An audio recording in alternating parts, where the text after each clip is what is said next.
Hello, everyone. All right, hold on. We're going to go back to this just to get ready. I'm trying to enable Instagram to start at the same time, but we're here. Bodo, why are you awake, man? Thanks for tuning in. That's crazy early.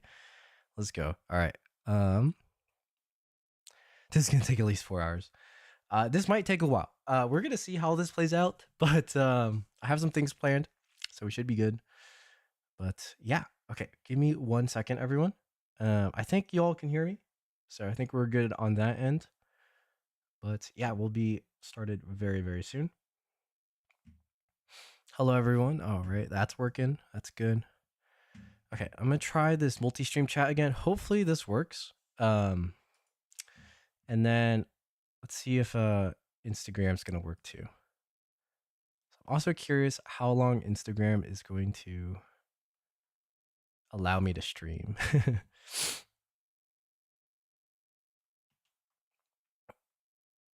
All right, so I think the Instagram is up. I see some people hopping in. That is good news. And we're going to be starting very soon. At least this way, it announces it on Instagram. I think I have a story post, but this makes things a little bit easier. Hello, everyone. Thanks for tuning in. Alrighty. Yeah, we're getting people in. Awesome. Okay, this is cool. Now, I don't think the chat thing is. Oh, maybe it is working. All right, let's see if we can collect everybody. Cool. So if you're on YouTube or Instagram, feel free to say hi in the chat. It's gonna actually help me test my chat thing to see if I can see everyone. Spot, there he is. I'm hearing you on YouTube voice. Perfect. Okay, I see your chat as well. So last time, like 2 hours in, the chat thing failed for me, but I think in this case we'll be okay to see everything. What's up, Hershey? Too. Thanks for tuning in. Complex origami models. Hello. What's up, everyone? Okay, I don't think anyone on Instagram has said anything. Oh, Hummingbird, Yellow, hello. How's it going? All right, I don't think Instagram chat is gonna pop up for me on the multi-stream, but that's okay. Twitch, what's up, Chrome? Thanks for tuning in. All right, so yeah, I think we can jump over to here, and let me turn my light on real quick.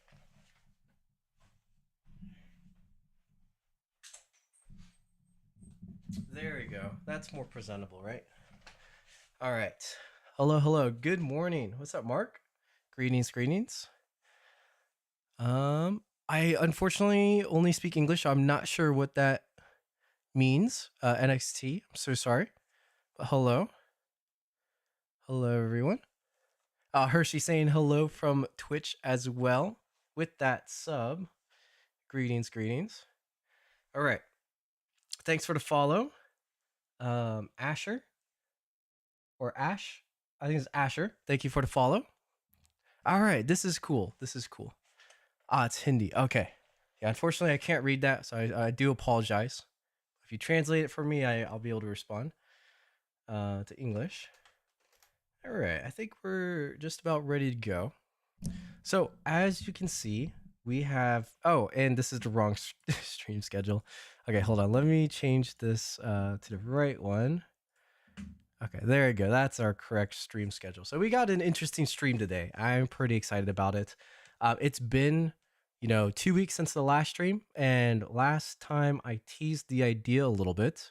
I've been talking about this, but now I think I have the format ready. So we're gonna give this a shot, but the main content for today is the origami case collection, which is right behind me. Not only does it have origami in it, but we've got some, or not some, we have a lot of books in there. So that's gonna tally up. And in the past, I've seen like action figure or anime figurine collection videos, and those always were fun to watch. So, why not try it with origami and we'll see what's up. But I'll explain some of the rules I'm using to classify the prices so that it's fair. But yeah, we'll get to that in a little bit. So before that, we are going to do our weekly or our bi-weekly Origami Dan review.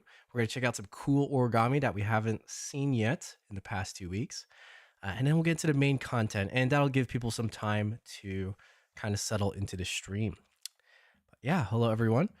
He said no one will give $1 for my model. That it's hard to sell origami. So yeah, I'll kind of mention the differences, at least in how I'm pricing these origami versus what some actually sell for.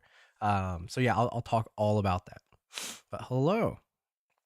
Let's see. People are saying hi to Bodo. What's up, Dex? Good to see you. Asher, hello. Yeah, once again, thanks for the follow. And also, thanks for the subscribe, Catherine. Subscribed a little bit before the stream started. All right. Okay, so I think that is working. I'm not getting anything off the Instagram chats, unfortunately.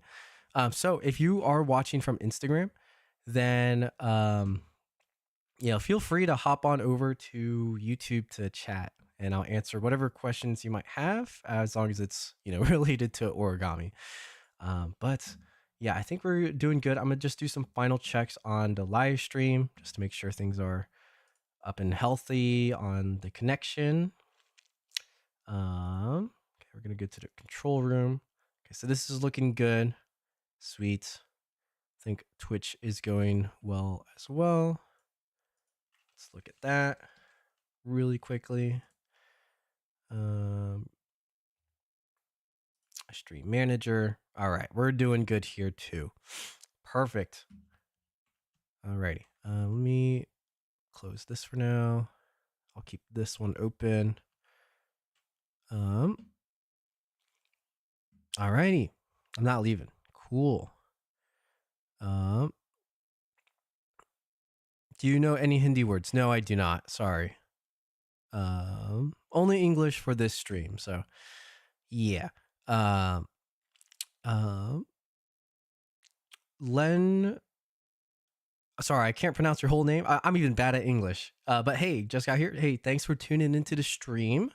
Thank you, everyone. I'll try to keep up with chat as we get going, but let's head on over to the first part of our stream, which is that Origami Dan review.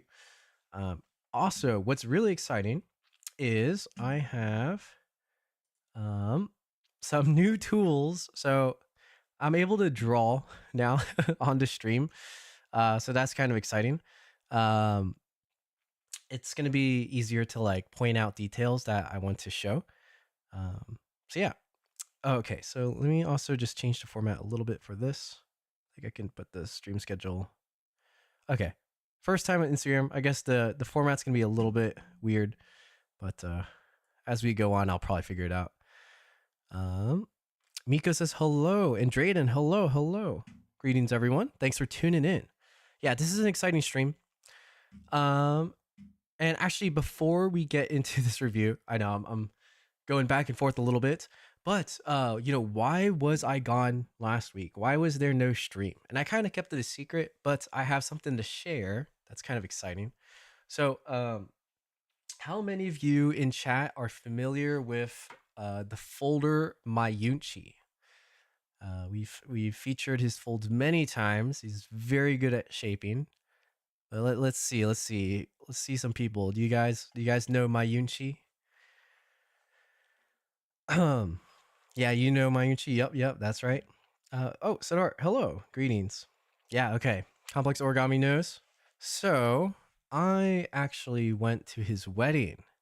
Yeah. So, yeah, that was really fun and very special. I was so honored to attend, and it was kind of like some two crazy origami folders in the same spot. But if you didn't know, so I designed a model based off the Statue of David by Michelangelo, and it's right there.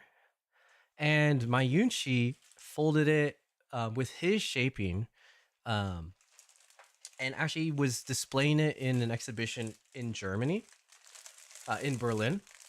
And as part of that exhibition, also made some prints. So take a look at that. So I got to receive a print from Mayunchi. So it's kind of like a collaboration, right? It's my design, his folding skills. Yeah, mine doesn't look anything like that. It's not bad, but this one's crazy. So that's super cool. So I got to take that home. Mayu is too cracked true. Mayu's faults are illegal. Yeah, Mayu's so good, right? So yeah, that's kind of special, right? That was super exciting. So I'm gonna probably frame this at some point, and then try to find a spot on my wall to display it, and maybe use that as a background for some of my streams. But we'll see. Um, Tutorial. So I think I've mentioned this in the past. Some models that have shaping to this extreme, you can't really teach that in a tutorial. Besides, like basically the folding tutorial is very similar to the designs I already have on my channel of like the basic humans. But the shaping, it's like all I can really say is, get really good at shaping. There's not like folds to do in sequence. You just have to like study anatomy, study the human body, practice folding a ton, understand how shaping works and how to shape 3D crimps and all that stuff and methyl cellulose. So no, probably no tutorial for that. It's kind of impossible to transfer my knowledge to people because all it really is we practice and you understand and then you do it. But if you want to fold just like humans and then try for yourself, you can use like the husbando tutorial, or pretty much any of my like simple humans and then just add some flaps or something. I think the fake head empty can also be used. There's enough paper for that to do some shaping. But I believe the crease pattern is on my website. So if you want to check the exact structure for that one, you can go see it there. Yeah, congratulations. Yeah, yeah. My bro. True, true, true. Um, yeah. Uh Maybe not that great at names. Bro got married. True. Yeah, yeah. It's pretty awesome. How big is his fold? It's not too big. It's smaller than mine. So it's like a little smaller than mine. Looks like a Greek philosopher. Yeah, that's so true. Um, got a long way to go. It's a lot of practice to get. I mean, I'm not even close to Mayu's level, right? So, yeah, a lot. There's always more to practice, which is kind of fun. The camera angle looks funny. Let's see. Nothing safe from origami. True. Only the collapsing. Well, the collapsing you can again. My tutorials already show how to collapse basically the same thing. So actually, I think we can go here. So I'm like 90% sure the crease pattern is on my website, and if it's not, I'm gonna show it right now. If I can find it. What did I call it? I think I named it Looking Beyond. I don't think that's the name of the crease pattern file. Let me try to find it really quick so I can show everyone. What did I name it? Sculpture maybe, or statue? Sculpture voice. Okay, here we go. So let me and then I do this, switch to Oriedit. Ah, look at that. Okay, here we are. So let me set the grid size correct too. So this is a 28 grid. It's pretty easy. Like I teach how to fold all this stuff in tutorials, right? Like even this, it looks kind of crazy. It's just squash folds and stretches. So if you watch the samurai tutorials, you know how to do this. I think even my other simpler tutorials show how to fold these. You don't even have to pre-crease it, right? And then it's basically the same structure as the basic human, but then with a bigger grid so you can have fingers. Yeah, so like the collapse doesn't need a tutorial more than what I've already made. So if you want, you can screenshot this really quickly as I grab a tissue really fast, and then we're gonna go into reviewing, and then we're gonna get into the video so that we don't delay too long. But yeah.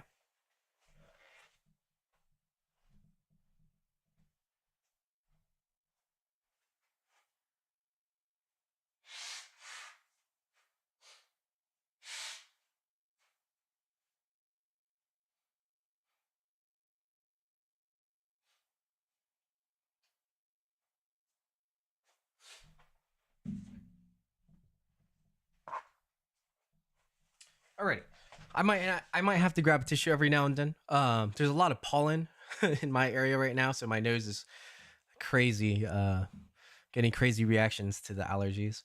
But okay, so we can continue. How do I make my crease patterns? Watch my latest video, which was how I made Tingyun for Mr. Pokey. I have a really good explanation there. So go check that out. Um, that'll help you out. Drayden, shaping on the model though is hard. Yeah, it's super hard. I mean, all it is practice still. Like I can't, even if I word for word explained how I did my shaping, no one's gonna be able to replicate it unless they've practiced as much as I have. If that makes sense.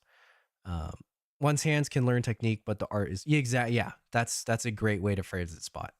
Um, Shaynara, this kind of shaping is possible with double tissue. Oh yeah, definitely possible with double tissue. Um, it's yeah, double tissue works. Like, I mean, like I've even shown I've been practicing with like this isn't kami, but I've practiced. Oh, this is kami, right? So like practicing just detailed structures with kami. Like again, the paper is not an issue. Like double tissue is more than enough. You can even do triple tissue. Um, but technically it's possible with kami. If but like to do it with kami, you need to be like really crazy advanced with like knowing how to use it correctly. Otherwise, if you wet fold kami, it kind of just warps and wrinkles. Um, so probably not kami, but like anything above that, you're good to go. You know what I mean? So double tissue for sure. Hanji's perfect. How's it going, Eric? Thanks for joining in the stream. Yeah, Hanji's amazing. It's Hanji is basically just Korean paper. That's what it translates to. But the Hanji I have listed on my website is a mulberry fiber Hanji styled paper. Yeah, perfect for doing that kind of shaping. Boys go on DMs. Let's see. DMs on Instagram, I'm guessing. Did you want to show something? Let's see. I didn't receive anything on D. Did I receive anything? I've not received anything on Instagram DMs. So sorry. Do I know any intermediate origami? I mean, my channel is mostly complex, but I have some tutorial. Just go through my tutorial playlist, right? You'll find some intermediate ones. Basically the ones that are under an hour are probably intermediate. Okay, so let's get on into Discord here. Discord DMs. Okay, hold on. Let me not leak Discord DMs really quick. So let's go here, go to here, check messages. I do not see any DMs from you.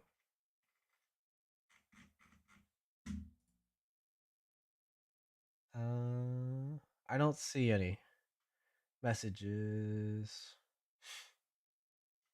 No, I have not received any messages. If you want to show me something, like just send it to me on Instagram real quick and I'll review it. But we have to keep going with the stream. So sorry, I can't really answer DMs right now in the middle of stream. Oh, in your fold section. Oh, so not DMs in Origami Dan. So we're mostly just gonna go through Starboard, but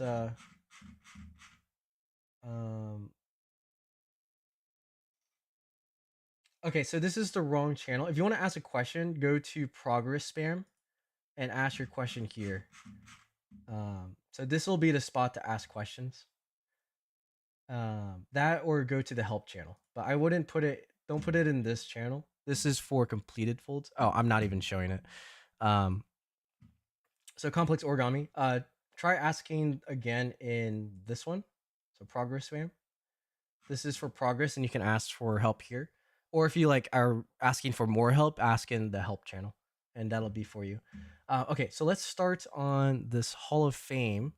I don't know exactly where we left off last time, but the first thing I saw was this, which is a basket with flowers. And from at least these images, it looks like the flower is all one sheet of paper and then the basket is a separate one. So I really wanted to highlight this because this is like really out of the box kind of origami. and this is folded by 4175 Rio, and this is from Twitter. So yeah, it's using a 60 by 60 centimeter square. Yeah, just crazy impressive. Like look at this. And also I can do this, and now we can draw. Okay, so now I can like detail what's cool. So for one, like all these flowers are different kinds of flowers. So we've got like a rose. I'm not sure. This is almost looking like a sunflower, and this one is just way bigger than the rest of them. So it's like completely asymmetric with even the species of flowers that are present. But they're all grouped into this area so that um, it works as like a basket. Right. I'm gonna see if I can. Oh, yeah, there you go. Look at that. And even the basket itself is so cool. It's got like a woven pattern. So it's not really scales, but it's like a um like kind of like this, where um the paper is like weaving itself through. Okay, that was a really bad drawing, but I think you get the point. Yeah, this is like definitely a Hall of Fame worthy fold. This is absolutely crazy. Crazy, crazy, crazy. So yeah, there's been 2 weeks since we've seen a lot of stuff. See if this picture will load. Let me check chat really quick. I found Hanji paper roll on Amazon India. Oh, awesome. Oh, definitely try that, Shangnar. That sounds awesome. I think you'll enjoy it. What's this crease pattern of? The crease pattern was from before, was from the David that we were talking about. Gabrielle says Brandon's new short is insane. True, it is. I think it's got like close to 3 million views now as well. Yeah, but Brandon's cooking, man. It's really good. Flower basket is amazing. It's all one paper. Yeah, absolutely insane. The bird is from the same paper. The bird. Oh, okay. This isn't gonna load here. Is there a bird here?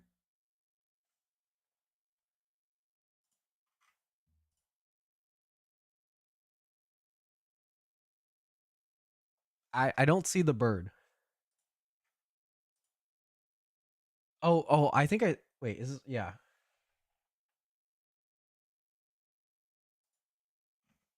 Not sure. Okay. Yeah, crazy, right? Crazy, crazy.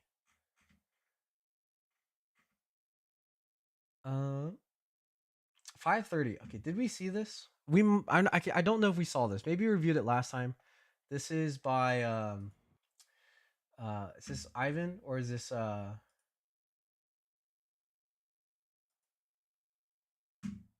disable stream? Yeah, okay, this is Origami Ivan. This is the kind of another um out of the box type of fold. What is this called? Delusion, I think it's called the impossible alligator or impossible crocodile or something, where basically it's like an inverted face so that the eyes are kind of looking at you the whole time. So it's like a perspective type of illusion. But this, like, isn't that cool? So basically when you look at this, and as you turn it, the eye perspective will remain the same, and the mouth will look like it's like turning its head to look at you. Super super unique, and not a crazy like complex model, but has some fun color changes that just make it work really well. So yeah, I wanted to check that out too, and I think everything else from here we've seen. So maybe we can jump over to Starboard, and there's some really cool stuff here that we have not seen. So yeah, I saw this one this morning. This is by Faraz. We reviewed Faraz's submission for the Origami Death Battle last stream. And here we have another like 2D flat color change type model, and it's an airplane landing. This is kind of cool because we have like the perspective, right? So like the runway is leading outwards, like it's getting closer to you with the airplane coming. So without the perspective, it wouldn't look as good for sure. But because we have that perspective change, it really sells the idea that the plane is like landing towards you. Yeah, super, super, super unique. Super, super unique. Mark, there's a parrot on the right side. Oh, okay. I did not notice that, but that's pretty cool. There's a bird with the flowers. um, spot. I kind of like it as separate. It makes the model and learning it adds to one's versatility. Um, Eternal Glow. I will be getting my first methyl cellulose and Alios craft paper soon. Any models to fold? So I don't think craft really needs methyl cellulose. Or okay, I still need to use the Alios craft. I have a sheet. I just never used it. I don't know if it works well with it. I don't think it works well with it because Alios craft, it's like a little bit waxy, so it doesn't wet fold as well. You can probably just use regular glue instead. You can try it. It probably still works if your MC's thick enough. But yeah, like you don't need to treat Alios craft. It's fine on its own. If you have like any other paper, or honestly, just try using the MC with like A4 or printer paper just to practice. And get used to that. You can even use it with Kami a little bit. Kami still doesn't work that great, but if you just want to practice and like try to see if it's thick enough for shaping, the methyl cellulose is thick enough for shaping. Yeah, practice on something small first, small and cheap first, and then get used to it. That's my recommendation. Yeah, Alios Craft has the lines through it. Okay, let's keep going. We'll go for a little bit longer, and then we'll get into the main content of the stream. Okay, next on Starboard, looks like we have a vase by Snowman. This is kind of cool. For some reason, this photo is kind of cropped out, but it's just kind of cool to see like like the roundness with all the pleats. That works pretty well. Okay, let's see. Oh, this is cool. I saw this before. This is Kimiro. He did a chocolate, and it kind of looks like a matcha chocolate because it's green on the other side. But look at this video of him like cracking open. So it's like you're cracking the chocolate bar in half. So it's technically an action model, right? How cool is that? Kimiro is known for like his insects most of the time, but sometimes he just has, designs that really surprise you, like this one. So that's kind of fun. He's also done one that's currently the shaping challenge. I think, yeah, this is designed and folded by Kimiro. So this is like knocking over dominoes, right? So sometimes Kimiro just, you know, posts stuff like this out of the whim just because he's so good that he can. So this is kind of one of those that's a little bit different. I think so far every stream we've seen a different Kimiro model, whether it's an insect or or something fun like this chocolate bar. Okay, next we have by YSK Origami. Let's see, what is this? I'm not too sure what this is. Is it a Balrog? Uh, oh, a Diablo designed by Satoshi Kamiya. All right, so this must be. I haven't seen this one by Satoshi before, but very cool.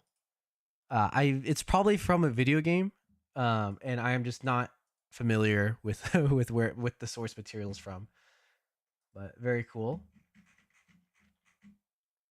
Here, okay, we have Paul. We saw this last time actually. This is Shiva. He submitted for Death Battle.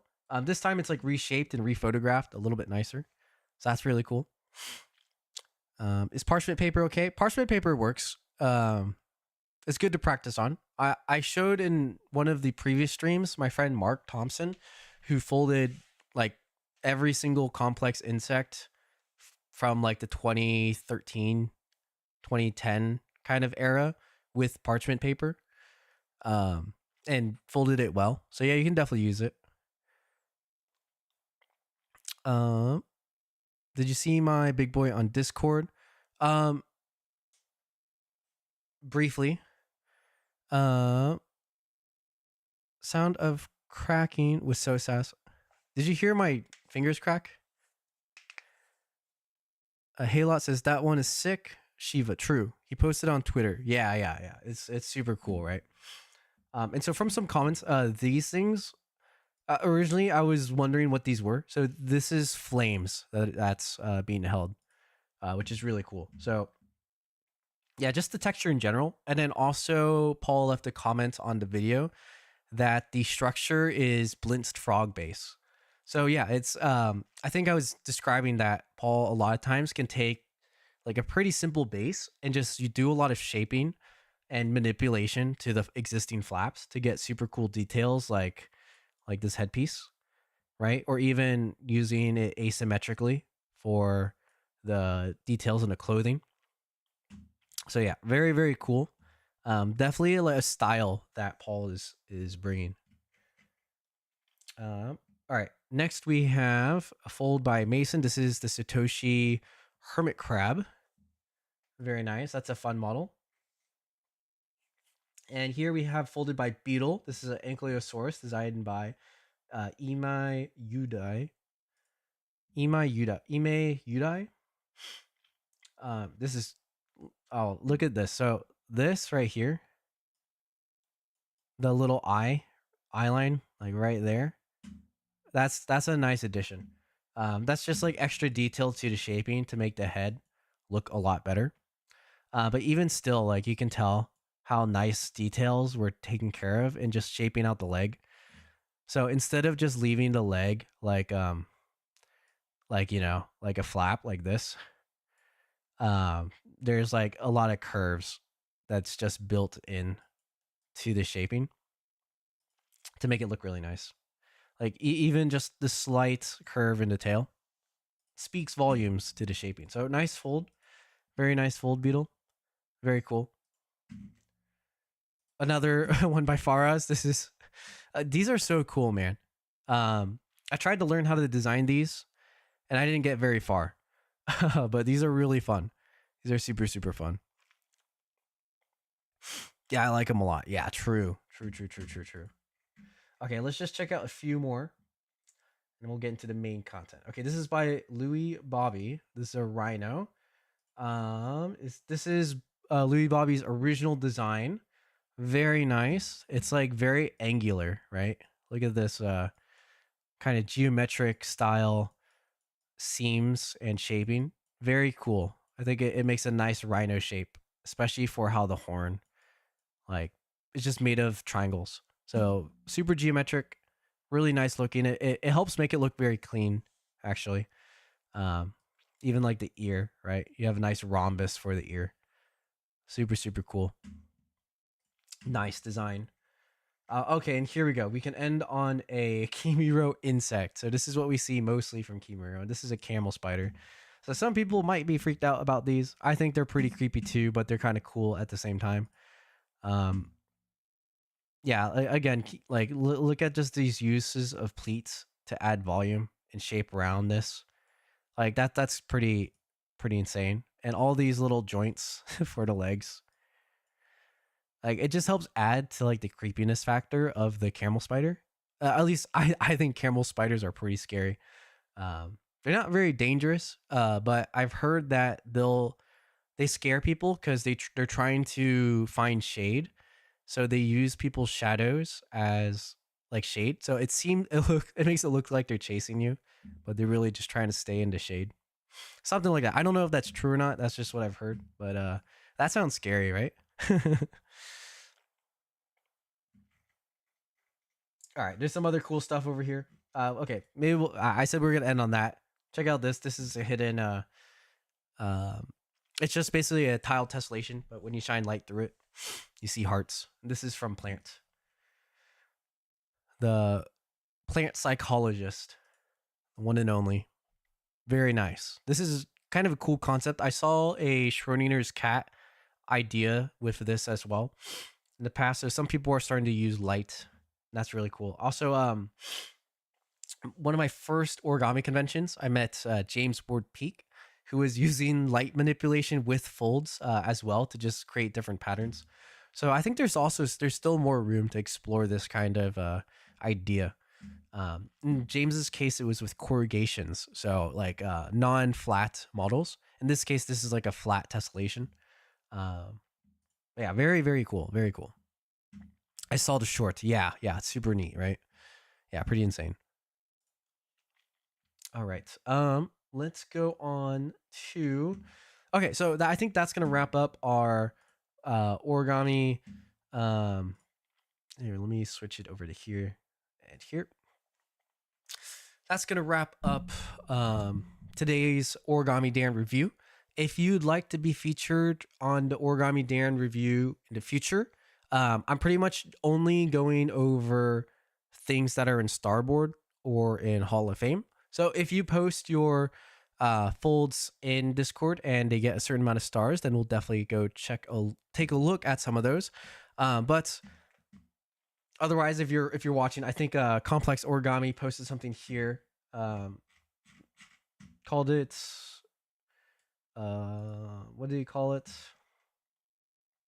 Big boy? Is it small or big? So I think this is an ancient dragon in progress. Is that right? At least the structure looks very similar to the ancient dragon in progress, but it looks big. That's a really big piece of paper. So yeah, very. Oh, I'm not even showing this. Hold on. Let me. There you go. Complex origami models. Yeah, I think this is ancient dragon in progress from the looks of it. So very nice. Once you finish that up, so yeah, this doesn't look done yet. So finish this up and then post it back, and we can check out the full completed model. But very nice. So yeah, once again, if you're over the age of 13, feel free to join the Discord. I normally post a link. I'll post a link later, maybe. But yes, that wraps up our content for today for the review. And let's move on to main content. Okay, so here we're going to be switching, I think, between this frame and this frame. But let me explain some things, and then we're going to actually start recording, because this is going to be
Okay, this isn't my microphone. This probably sounds a lot worse. For some reason, it's not picking up this one. I wonder if the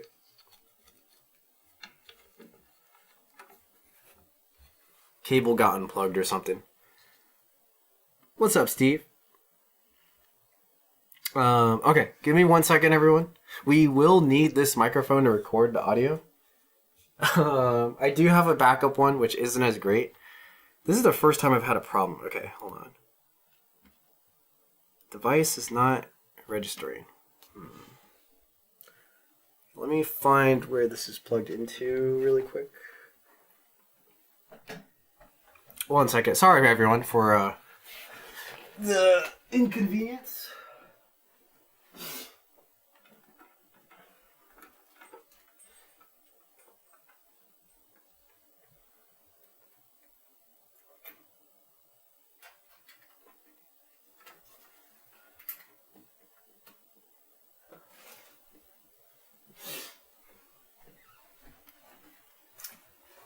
All right. It's popping up again. Okay. Okay. All right. How's that? Oh, what's up, Steve? Yo, thanks for rejoining the membership. Let's go. Thank you. Thank you. By the way, if you become a YouTube member or subscribe on Twitch, you get access to the special OBB members Discord, which has some juicy behind the scene content like crease patterns and much more. But yeah, shout out to Steve. Thank you so much for supporting the channel. All right, and I think sorry everyone. Let's see. Okay, it sounds like people can hear me.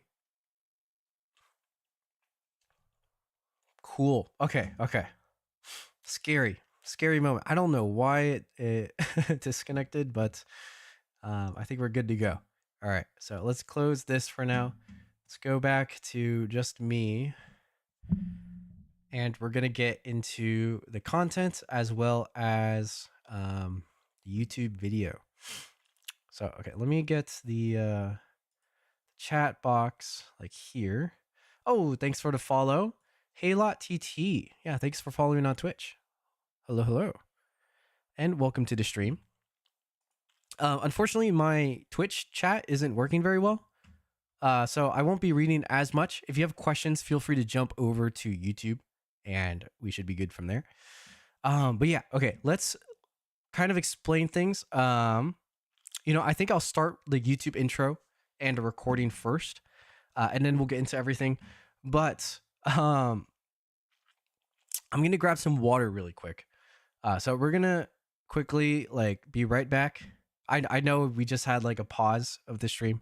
My bad. But we're gonna be right back, real fast. I'm gonna run downstairs.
I'm back.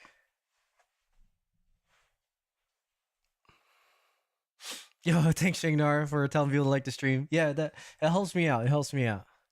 If you haven't already, give it a like. It's good stuff. And join the membership. True Dex, true. Hershey, I would, but I have no clue where to do it because of the terrible. Oh no, yeah, YouTube UI is kind of crazy. Alrighty, okay, so we can start getting back into our content for today. This is pretty exciting. So, the origami case collection. Let me start. I forgot to start recording. All right. So, main content for today, origami case collection. I'm not going to do the YouTube intro yet, but I'm just going to kind of explain, and I'll probably be using this explanation as well. But yeah, what is the case? So the case is this case behind. Let me see if I can show you. So this cabinet of origami, it's right behind me. It's a pretty fun case. It's got some great stuff in it. It's got origami. It's got mostly my folds, and it's got 2 pieces that I purchased, as well as a bunch of books.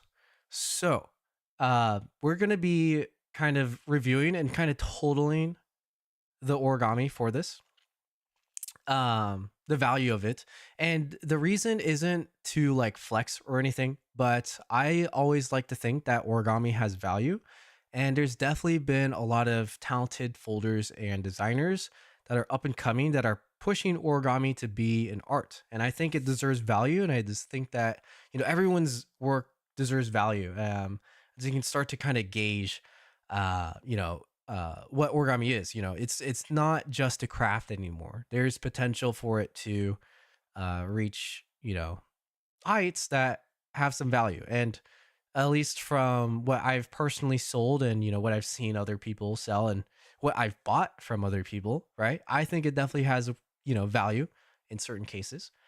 So that's kind of the theme of this, or the reasoning behind this video. It's not just to flex or anything like that, but the flexing will just be showcasing some cool origami that I don't always get to show. Okay, so as we go into that, let me just make sure we have this camera working. Okay, this camera's working. And so here we see, we're going to keep track of the value. And there's 2 values here. So this is where I'm going to explain some of the rules and how we are calculating the cost of origami. So the real value is going to be the cost of a model if I had purchased it from someone, or if I have sold it to someone for that cost. And if I haven't sold it to someone, it'll be what I've been offered by someone to purchase the origami. So that's kind of the 3 categories. I'll go over them again. So the real value is determined by the price that I have actually sold the origami design for, or what I have purchased it for, or what I have been offered to buy it. Now, offered would mean that I thought the price was too low or didn't want to sell. So I was offered that price and declined. And the rest of the real value cost will just be by materials. So just by the cost of the paper. So, if it's something I folded and I've never sold a copy of it, we're just calculating the cost of the paper. Now, perceived value. What's the difference? So perceived values is, I think those still have value. And originally I wasn't going to include this, but over time, as I've been talking to people about this idea and, some feedback from you all, I think a fair, it's a fair calculation to just kind of keep track of. And how I'm going to define it is the price of the model. That is the minimum wage of where I live times the approximate amount of hours spent on the model. Now, this is going to blow up the price like crazy. So that's why it's the perceived value, not the real value. Because I think still the minimum wage to hourly kind of conversion is it's crazy high until I actually sell one. So that's it's more for fun. and we'll get a bigger number from there. And I think I have like a clickbait type title, or if you saw the thumbnail, it says like $10,000. I think we're gonna get kind of close to that with the proceed value. So it's not exactly clickbait, but in some sense it kind of is. But we are going to see. I think we're actually going to get closer to it than the real value will be not too far off. So that's kind of exciting. Hopefully that makes sense to everyone. And that's how we are going to be calculating this. So let's see for a second what people think or if people understand. Maybe Bodo could post a link for you to link to true, it is an art. Oh, I see. Okay. A little confusion. Okay. Shangnara says, some people literally said to me, it's good you fold paper, but why? What's the point of folding paper? Give that time to your studies. Yeah, ignore it. Exactly. So like some people don't realize, that origami is actually valuable. And I think at least this video can hopefully be an example that it does have real value. I felt the same, Shagnara, when I was starting off and I was in university spending all these hours. Like, people would question, why do I do it? What's the purpose? Or is it just a craft? And I was definitely memed on online a ton, but here we are to show that it's got value. Hershey to ask someone why they put some paint on a canvas. Yeah. Oh, we could get into a lot of discussion about that. But very true. Okay. I know he's just one of those people that would not understand. Yeah. It's I mean, a lot of people don't understand art. It is kind of hard to explain if they already created an opinion in their head. There's not much option of convincing people they should change their perspective. So I think that's fair. Your response was valid. Maybe those people just feel insecure and actually want to fold origami too, but they can't, so they're mean. I know, I have no idea.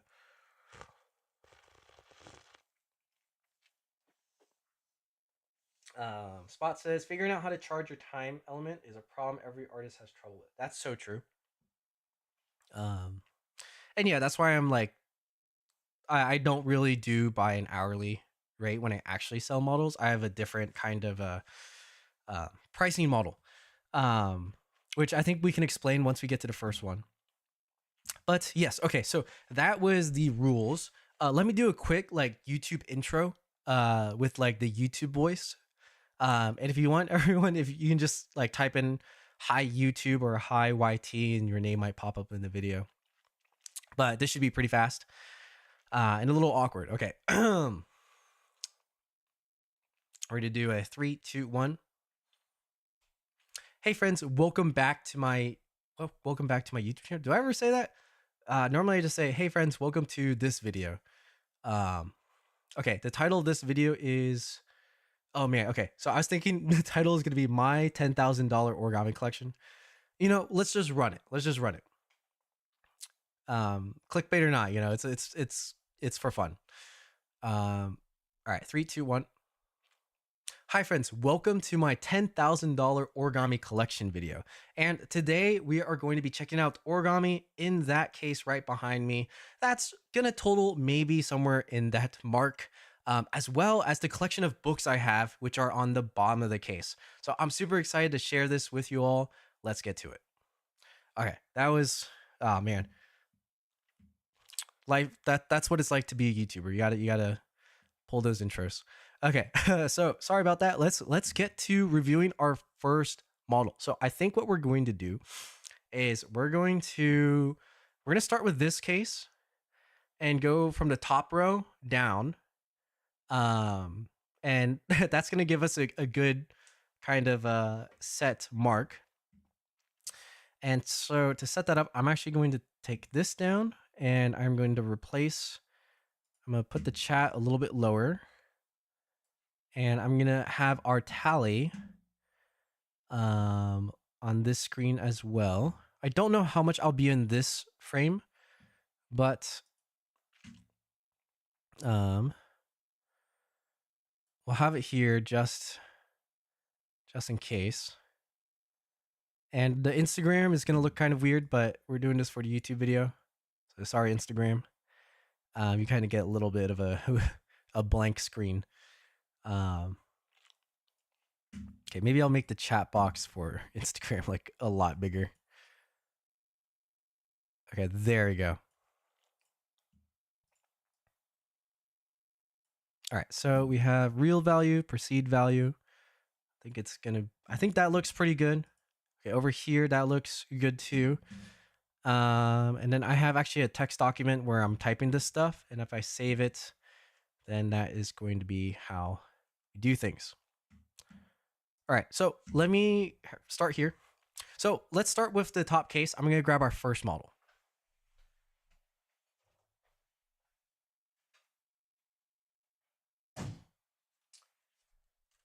And we're going to start off with none other than the Square Twist Samurai. All right, so this one is a little strategic. For one, it's one of my signature models. And two, it's going to help us set our value a little bit early so that it's not like set super low originally. But yeah, okay, this is my Square Twist Samurai. I probably actually haven't shown this in a long time. But one of my signature models, it's still one of my favorites. And it's a design between me and Mark. And Mark was here earlier. I'm not sure if Mark's still watching, but go say hi, Mark, if you are still watching this. Please make a tutorial for the Samurai. So I will have a poll. We're close to 20,000 subscribers. And I'm going to run a vote for what tutorials you all want next. So stay tuned to that. We're going to hit 20,000 subscribers like relatively soon. Maybe in like a month, I think. A month if I work hard enough, right? Or get lucky enough. But Square Twist Samurai tutorial might be on that voting list. But we'll see. I already have a lot of samurai tutorials. The Square Twist technically can be folded from the same Samurai V4. Did I even do a tutorial for the V4? I can't even remember, but maybe I didn't actually. I don't think I even have. Okay, so maybe it'll be fine for a tutorial for the Square Twist. Honestly, I'm gonna have to like remember how to fold it myself. But let's start with this. This is one of my signature models. I have actually sold one of these models. It is the last Samurai that I folded. I haven't folded one since the one I sold. And does anyone want to guess quickly in chat? What's your thoughts? How much do you think I sold it for? Now, some of you might be looking at YouTube and can see the shop page, and that's like a close estimation for what it could be. I want you to give a guess.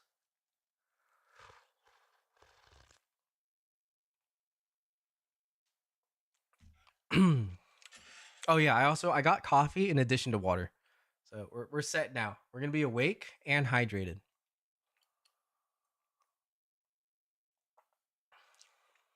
Mark's back. I'm back just in time to brag about the STS. Yeah, so Mark's special. This is actually the piece that I've sold for the most out of any of the others. So yeah, shout out to Mark. Put this together with me. Very, very awesome. There's actually a photo on my Instagram with both of our folds together. Yeah, Mark's an absolute genius to figure this out. So I'm gonna do a quick 360 as we get some guesses. Eric, you're very close. Isn't that cool? Savage's Lotus at hi. I'm trying to fold DPA. Combine it with the 16 grid human. I'm done with the body. Need guides on the hand and legs. The DPA from 16 grid. I'm not too sure. I would just try folding the DPA tutorial with the 32 grid, and it'll make sense.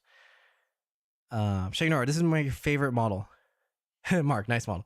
Sure. All right, we have some good guesses. We have got $1,000, $2,000, $120, 4K, 400, 7 million, 1 million. I wish if I sold this for 7 million, I'd be sponsoring like way more people to come to origami conventions and everything for sure. Based on your text. Let's see. 75. A little high. Okay, good choice. So I will reveal. So the last one that I've had has sold for, drum roll please. Let's see. This won't change until I save it, right? Okay.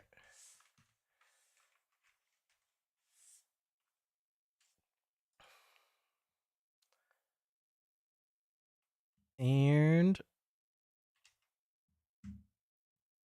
boom. Oh, it's off the mark. Okay, hold on. Let's scoot this over. 35. So some of y'all were really close. Like everything was pretty much on the dot. Yeah, no, this one's special. That was very nice. So yeah, that's the highest I've received. Now I've stopped marketing, or actually I've stopped trying to sell these samurai. I folded way too many. So right now the price is at 4,000, and that seems to be the stopping point for generally what people want. Now the way I was able to sell this for that much was because it was being displayed in a gallery. And the art gallery is probably the most targeted place, or the place where you can have the most targeted audience for people who will actually purchase art in general and have the budgets to do so. So I don't expect at all to anyone to buy it from me online, but it was because it was in that gallery that I was able to secure that deal. So that's kind of how it happened. I don't expect it to happen again anytime soon because I haven't been trying to get into any art galleries recently. But yeah, very special. Shout out to Mark. Super, super cool. This is still one of my favorite folds of all time. This was the first one I made. So this was like on display, and the person who purchased it actually just wanted their own. So they requested like a different color and everything. And I made it bespoke for them and sent it over. So very cool. And somewhere out there's a happy owner of this piece. All right, so that starts us off pretty strong.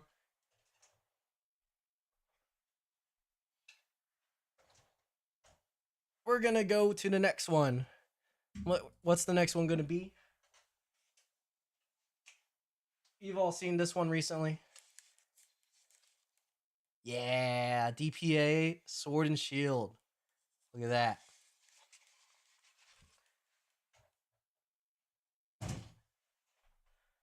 All right. So, this one sold. This one has not sold yet. Now, the price I would probably sell this one for would start at 4,000. Just because it's kind of a pain to make. And I don't want to make too many of these. So I'm going to start this one pretty high. Now, some of the other DPAs have sold, just not this particular one. So I won't count it, but we will calculate the real value still, which is by material cost. And I made a spreadsheet for myself so I can remember how much each of these favors cost per sheet. This one was from the Hiromi Kozo, I believe, which is $5 a sheet. So this is just one square of that Hiromi Kozo. So we're going to add just a quick 5 to the real value. And perceived value is going to be a little different because it is hours spent times the minimum wage. And the minimum wage where I live is $13.20. It's one of the higher minimum wages, I think, in the country. Now we just have to think about like how long did this actually take me? This is probably what I consider one of my best works of recent, and I spent a lot of time on this. So we're gonna just average. I don't want to overestimate, so I'm gonna underestimate a little bit and say 40 hours. So that's like 1 week's worth. So 40 times 13.2. There you go, 528. And let's update that. We're going to have to do a lot of mental math today, I think. Okay. But we have the calculator to help us. So 4280. Boom. All right. So already, right? Our total for what our title was, we're almost halfway there. And that's with just the first two models. Kind of fun. This cabinet is kind of crazy. But yeah, that's part of the fun, right? Pretty cool. I really like this model. This is pretty cool. And let me read some chat as we're kind of observing. Can I try to DM you on Instagram? Yes. I probably won't reply till after the stream, just because we're doing a lot. This is easily worth above 2,000. Thank you. I will donate my body. That's funny. Steve, yeah, you were close. That was for the samurai for sure. If you forget how to fold the SCS, give me a call. True, Mark. I will. Welcome to the Price is Right origami style. Yeah, we can kind of make it fun for the game. How big is the final model of the square twist samurai or this one? This one is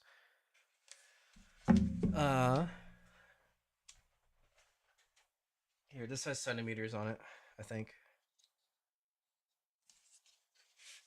It's like 10 centimeters or like 13 centimeters. Oh, no. This is like 20. This is around 21 centimeters tall. What's the red stuff on the shield? Skill issue. I messed up the paper. Yeah. Am I Asian? Yes. Real value is triple it. $15, right? Okay, so we'll put this one back. We'll keep going. We have a lot to go through. I'll probably spend more time on the ones that I've sold just for the video hype. But okay, next. All right, we're just the first row is like my favorite pieces of all time. So back to back, we have probably my 3 best pieces, right? Square twist samurai, DPA sword and shield, and head empty. Now, head empty, I was tempted to change this real value just because it's won an award. But we're gonna keep it fair. It's still gonna be the same rules. Perceived value though, there's 2 of them, so we're gonna calculate for both, but treat it as one, which is kind of fun.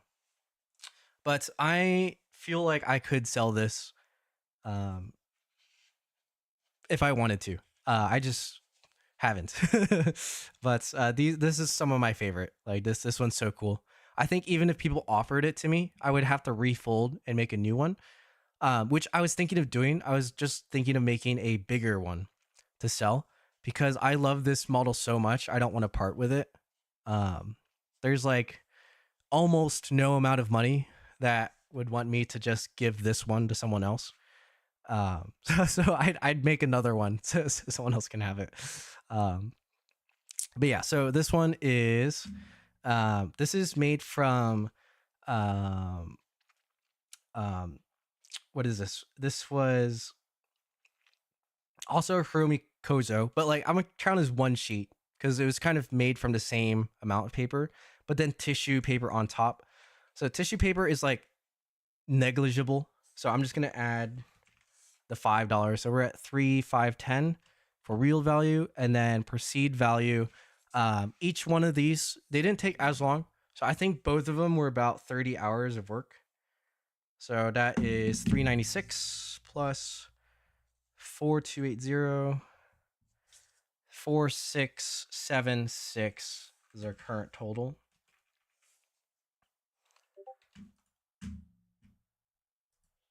Like that. Pretty fun, right? I think most people can agree, or a lot of people have told me this is their favorites. And from a lot of non-origami folders that see my origami for the first time, like if I'm meeting someone new, a lot of them tell me that this is their favorite as well. So yeah. It'll Venmo me $3 right now. Thanks, Kiwi. Thank you.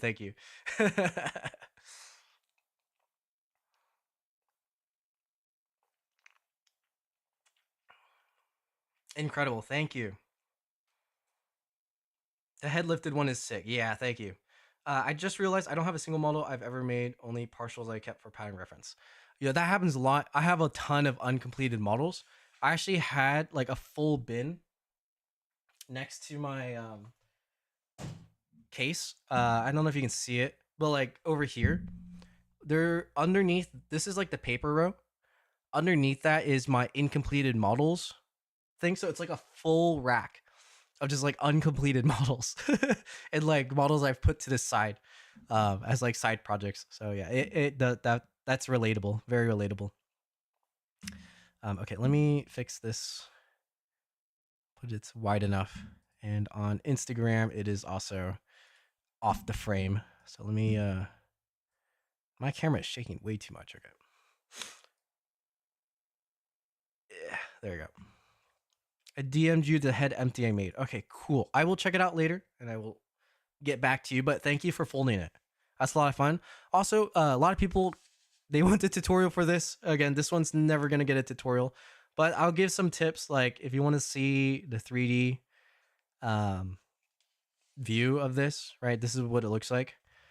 A lot of people get confused by this flap. So normally it sticks out the front and it's in front of the head flap. So what I haven't shown on the crease pattern is that you need to invert it through the shoulders to do the closed back and just mostly to get it out of the way. Yeah, I didn't want to put that in the crease pattern because it makes it really confusing for people who try to collapse the flap inverted instead of collapsing it normally and then inverting it. Like collapsing it first and then inverting it, it's not very hard. Hershey, I think you were working on this, right? Yeah, so you did the invert. But if you were to collapse it trying to invert the flap before everything else is done, oh, it'd be super, super hard. Like yeah, don't do that. Don't do that. But yeah, I think maybe Hershey, who's folded it recently, can attest that. It's not too bad once you figure it out. But it is a little confusing. All right, so that's this guy. Let's put him back. My personal favorite. Very nice.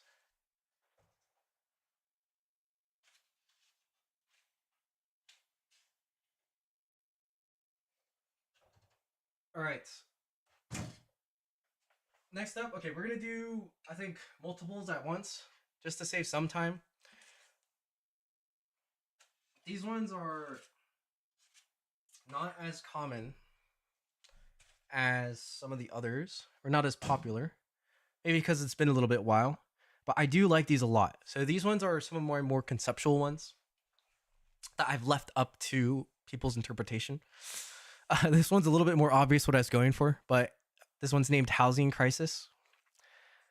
And it is made from, what is this? I think this is the fake Wenjo from Amazon.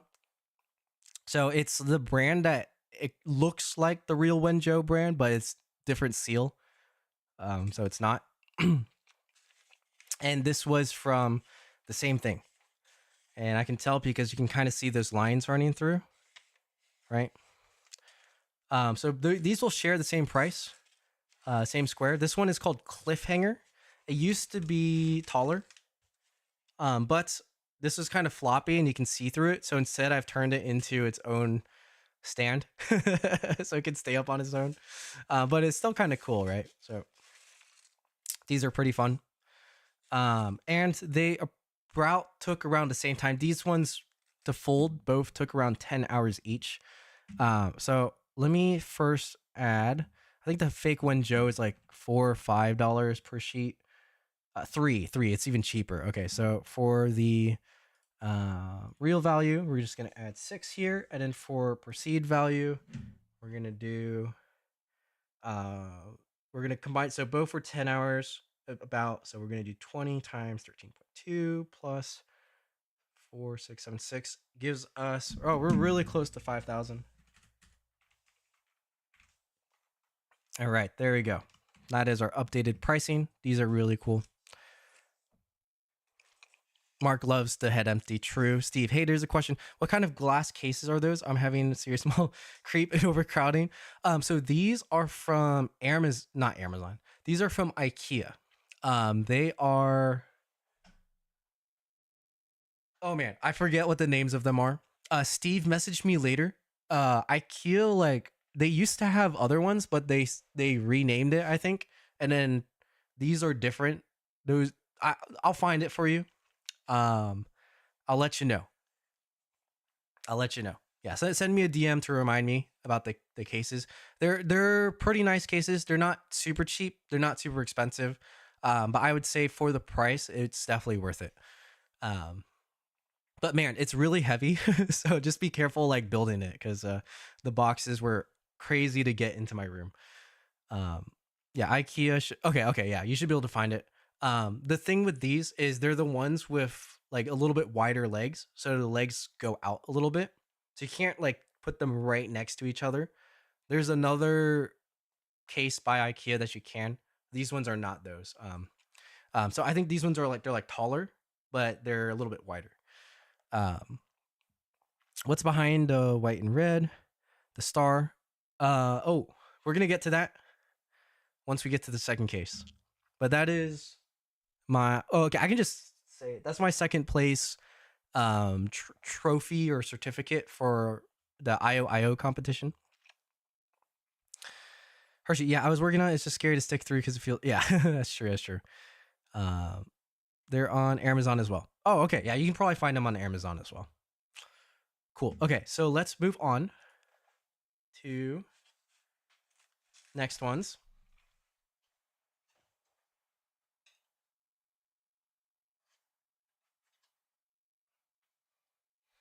Yeah, no, having a case like this is super fun. Just it feels so nice taking things in and out, low key. Uh, all right, we showed this off a little bit at the beginning of the stream, because and if people who weren't here, Mayunchi, I met Mayunchi. I went to his wedding. Mayu Origami gave me a print of his copy, and this one, I wonder if it's too tall. This is my fold. So the thing about my fold is I think it only looks good from one angle. The face is hard. I think I can do a better face now, but this profile was not great. Honestly, it's sure it's shaped a lot, but that doesn't really mean it's good. Um, but this angle, I think, makes it look better. It looks okay. It's not bad. But the key detail here was I was doing a lot of study in anatomy, and I was trying my best to, work on defining muscles. There's still tons of mistakes here. It's not fully anatomically accurate, but I think proportion wise, I did okay. It's close to being correct. Not exactly, but close. Like at least having bicep, tricep, or that's not the bicep, like shoulder, bicep, tricep definition, some sort of like elbow, and showing like the forearm with a wrist joint. Same thing here. We have like our quads right down to the calf. The calves were so hard. Like you can see on this one, I tried, but I couldn't get the definition. There's like your calf muscle, and then you have your two bones, and the way they interact with each other is different. But like overall, it was pretty cool. I think I did a decent job on the abs here, and like the belly button. So that was kind of fun in the obliques. But yeah, it was like an experiment just to try and learn. Now this one though, the reason why I'm talking about it so much is this is the one I was offered. Someone offered to purchase it, but I declined because it was right before the New York convention, and I wanted to display it at the New York convention. I folded this as like an experiment / collaboration with the plant psychologist and Chris. And I wanted to display it with my friends. So you know, I declined the money for friendship. You can think about it that way. But also I didn't think it was quite. It wasn't worth enough to sell in general. So I even offered like, oh, afterwards, if you want it still, this is my price. Um, but it was too high of what I wanted was a little too high for what they were willing to pay, which is totally fine. Like that's totally fine. But what they offered me was $1,500. So that brings us up to $5,016 in real value. And let's add that here too, which I should be able to do this. Okay. 5,000 plus 15 is 6,500 minus so 6. Wait, what? 6,490, right? Wow, I'm bad at math.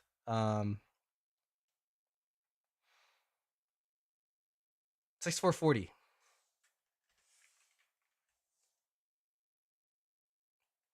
Yeah.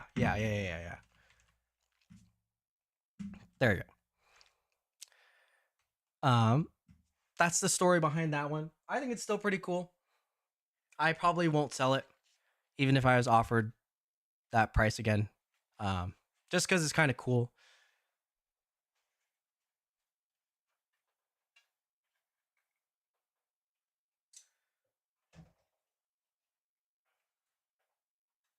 All right, we're gonna do 3 at once just to save some time.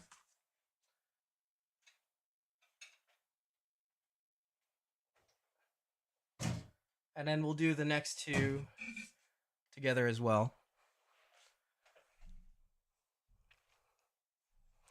Shingnor, are you from Friendship is priceless? Yeah, that's so true. Friendship is priceless. You won't regret it. True.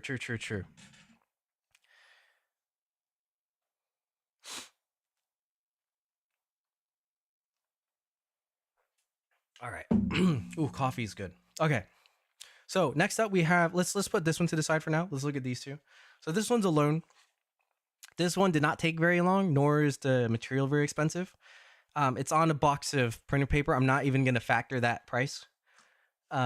This is double tissue that I have purchased. So I have 2 separate things in my Excel sheet. Double tissue I made, which is like $1 or less per sheet, and then double tissue I've purchased. This one I purchased from a guy named Az, and he sells it for between $7 and $8. I think it's $8 now per sheet of double tissue. And his is a lot better quality than the ones I make. So this turned out great. Like you can see the shield is very smooth, and that's because he made the double tissue so well.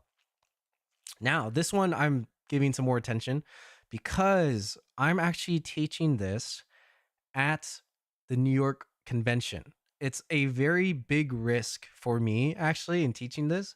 I requested the max amount of time and only 10 slots. So 10 people max will get to learn this. And there's some like heavy requirements on the skill you need to be able to do it. And so I kind of hyped up the difficulty mostly so I can give enough time to the 10 people that are there. So the 10 people that join, I'm going to bring paper for them, although they can bring their own paper. This is folded from 40 centimeter double tissue. I'm going to bring people Juon paper. That's like 35 centimeters.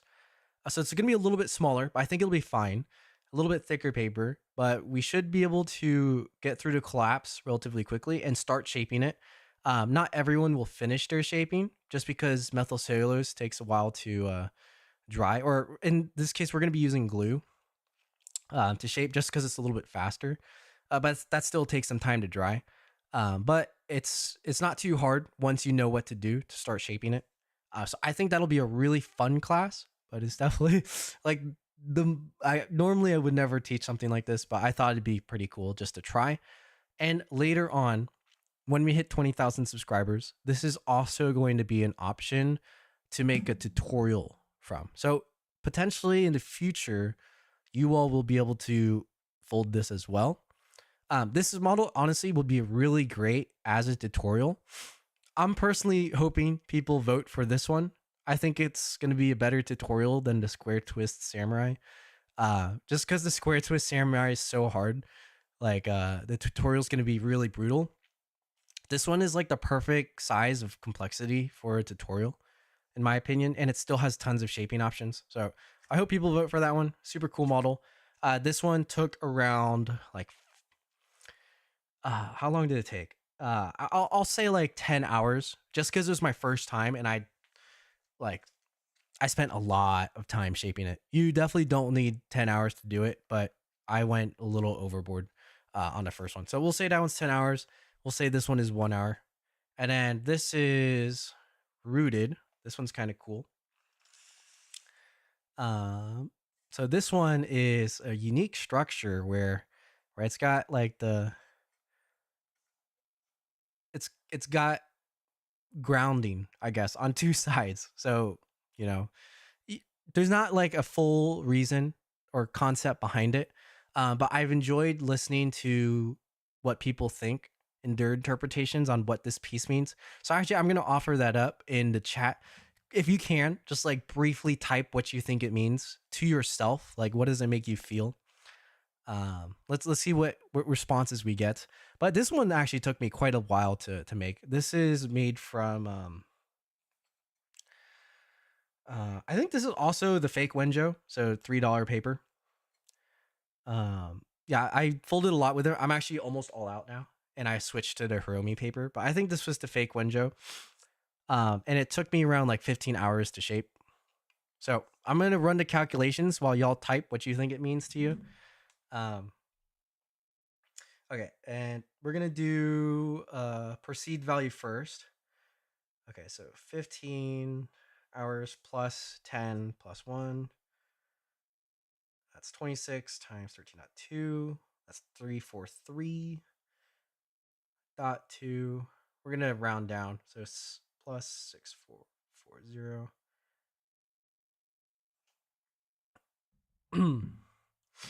And that is 6,783. And then the real value is just the material cost. So this one is like, I'm just going to count as $1 plus 3, that's 4. 4 plus 8 is 12. So 16 plus 12 is 28. That took me way longer than it should have.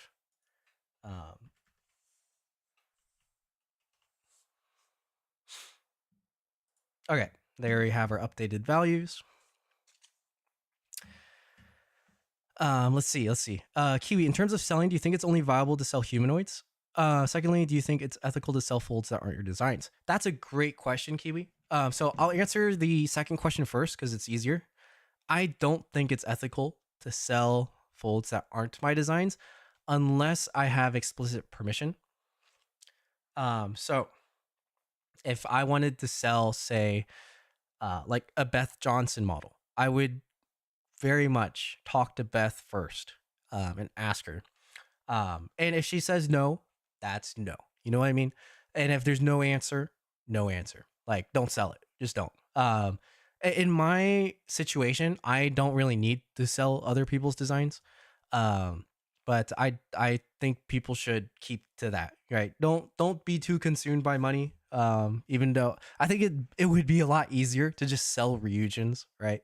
Like, I bet people would buy Ryujins, but just don't do it. You don't have to. Um, right? I've sold models that I designed that are way less complex than a Ryujin, right? And I sell them. So it's like it's not too much if you really want to be serious about selling models. Um, like have kind of some rules for yourself. Now, I know some people there are other situations where they either sell it for the material cost or they sell it I don't know. But don't brag about it if you don't get permission. You know what I mean? Don't market it. Don't tell me. Um Now the first question, do I think humanoids are only viable? Um no. In fact, I think most origami or the origami that has the most value that's actually sold for real money would be things that like Kevin Box has done with Robert Lang, what he's done with Beth Johnson, things that Bernie Payton has sold or has evaluated and curated for galleries. And those are beyond like anything close. Like they're you add another zero to what my value is, and that's the range that they probably have done things for, right? So like this is a lot of money. It's nothing compared to what the real top has actually been sold for. Even someone like Yuho who does do humanoids, I'm pretty sure he's done more than what I'm doing for. But yeah, so like all their Robert Lang, Beth Johnson, Bernie Payton, they're all animals or geometric. Don't even get me started on the geometric community. I'm sure they've sold tons of things, right? And it's patterns. It's not even humans at all, not even animals. So yeah, I think you can do anything, right? And if you can tie a value to it and show like a lot of times art is present. It's like a combination of presentation, um, like location, like targeted audience, where you're selling it, that can like really elevate things. And I'm no expert yet, so I bet if you talk to some of them, you can get better information on selling those types of stuff. I've actually gotten a lot of feedback from Bernie Payton, who shared with me what it would take to elevate some of my models to sell more, or to even get them curated in galleries, which is why I've started adding these display plates to them instead of doing this. Right? Somehow I still got lucky and sold models using these things. Um, but I can understand how having like a legit base plate is like way way better for actually selling pieces as art.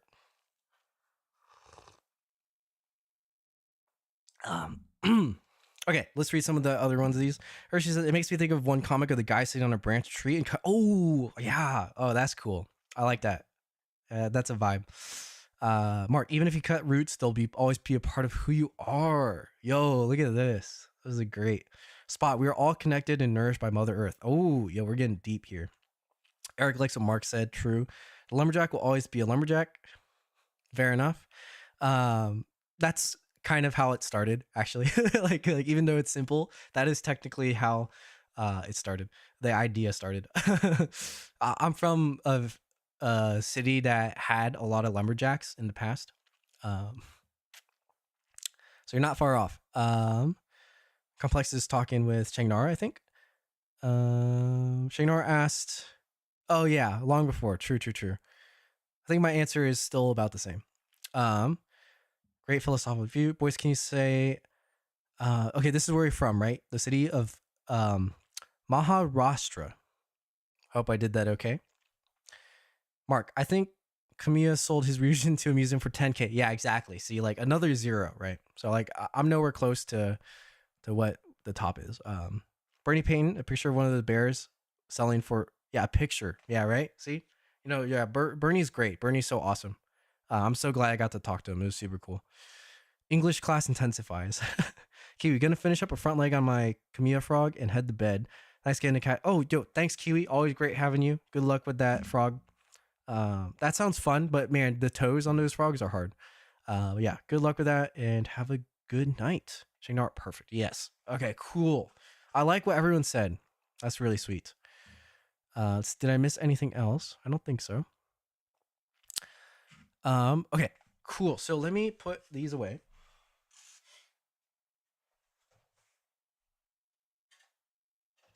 And we're going to jump our value up a little bit.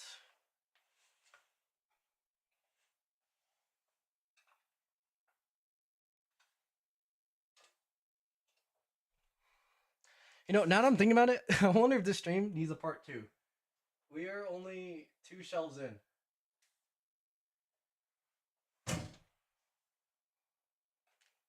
All right.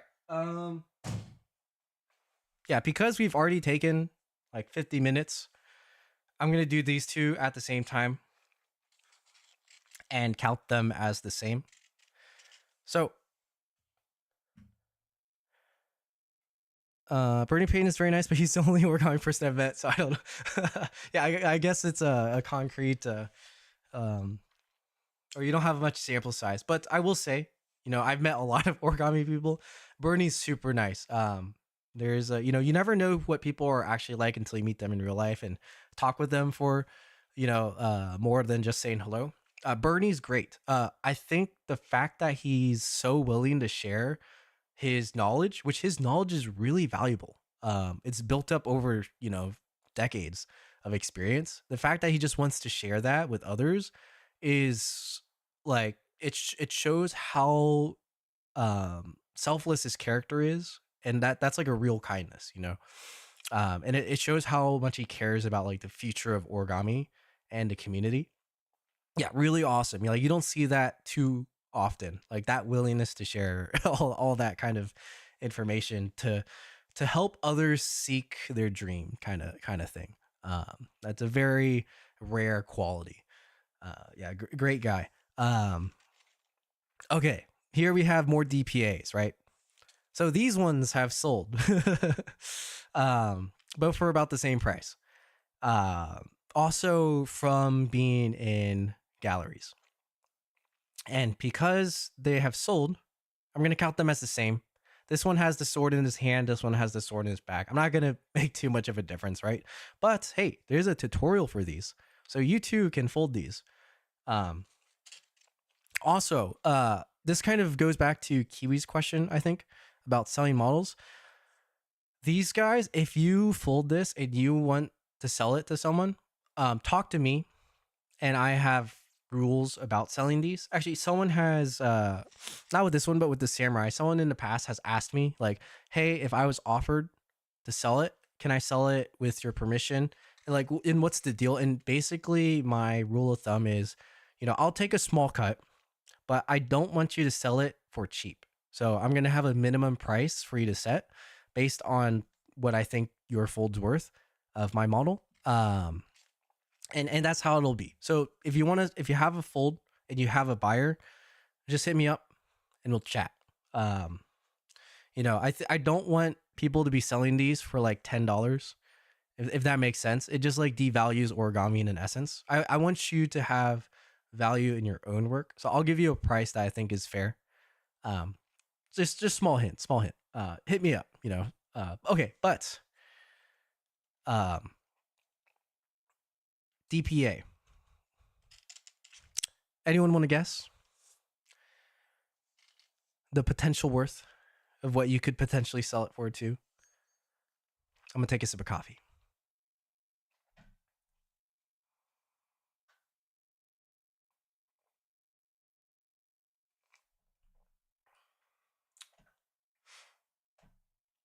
Dex, having you allow me to hold your SDPA in Origami 2022 felt so good. Yeah, this one was really solid. I think that was the first debut of this specific one too, Dex. And yeah, I think I was like, yo, Dex, just feel it. Because you were working on one too. I think I told you like observe how the hood's done and stuff like that. The hood is the hardest part, I think, of both of these. I remember that. That was fun.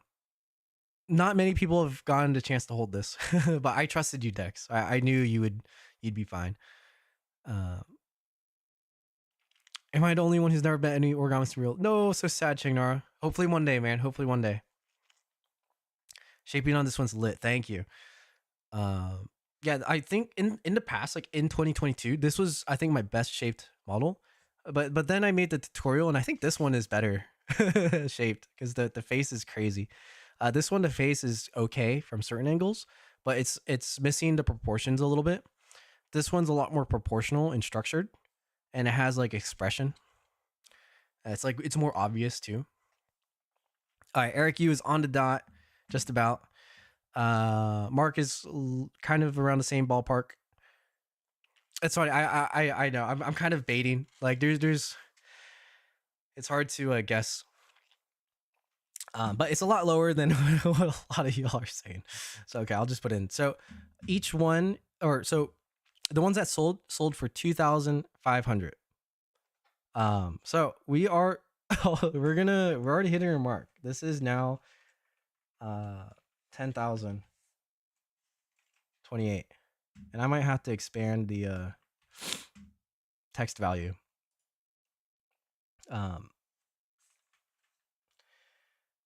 This is 11.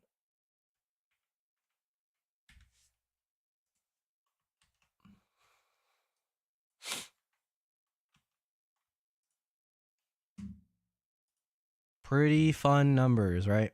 Pretty fun numbers.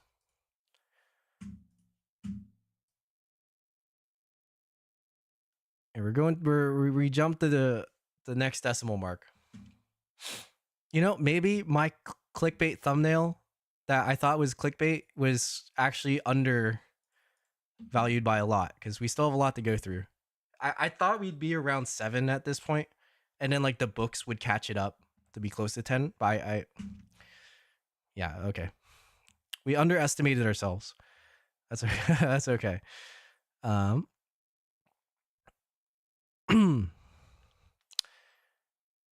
um, yeah, even our like members of Kagazi workshops are far away. India's a really big country. I understand that it's got to be hard to like go to other places to meet people.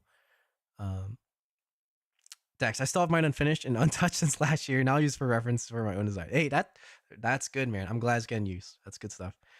Um, Still clickbait because it's over to. Oh, you're right. It's not accurate, right? Yeah, it's not accurate. That's good. Cool. Okay, enough of these. Right, these guys are pretty cool. I think my favorite part though is like this is when I was exploring closed back. This one actually has a closed back. This one's like a fake closed back, but like it still kind of works with the sword. Um, all right, that is number two. Um, Case one, row two.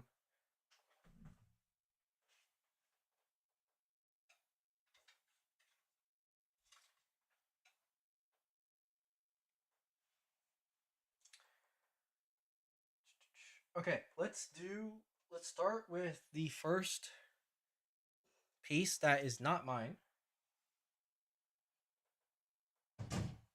And it's the first piece that I have purchased. So this is, and I featured this in I think almost every stream so far. So I purchased this very recently. This is by Anise, who I also featured in his Death Battle round, which he won with the Three Musketeer crazy fold. Which Anise, if you're watching this, if you're willing to sell that, just hit me up with a quote. But this is awesome. And I feel like I got this for a steal of a price. I would have paid probably triple of what I paid for this and to still get one. Because this is phenomenal. There's so much style that Anise has. There's like a different touch. You know, when I compare it to my folding and my shaping, it's completely different. Even though the base paradigm of box pleat humanoid type things is similar. The folding and shaping and finish completely unique. Um, so I love it. I got this for $90. That is a complete steal. Yeah, like I said, I would have paid probably more than triple for this exact piece. But yes, honestly, I think you can sell your pieces for way more, man, way more. Math here though, 8 7. There you go. But yeah, this is one of the two pieces I have that I've purchased. I think in the case, we'll get to the second one later. But just a small little jump. I love this thing so much. Pretty great. And by the way, I know there's a few of you watching there right now, and there'll be more later. If you start selling your own designs, you know, if it catches my eye, just let me know. I am an easy target audience to offer things to. You know, I'm not gonna buy everything, but if there's something I really like and you're selling it, you know, maybe I'll swoop. At least just let me know and we'll see, right? We can talk. We can talk.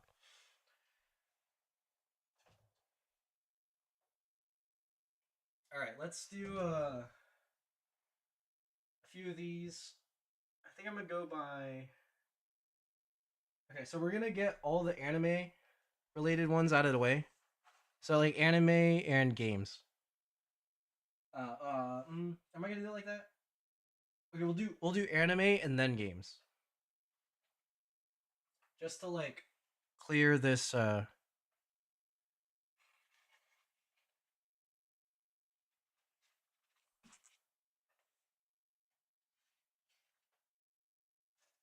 case quickly.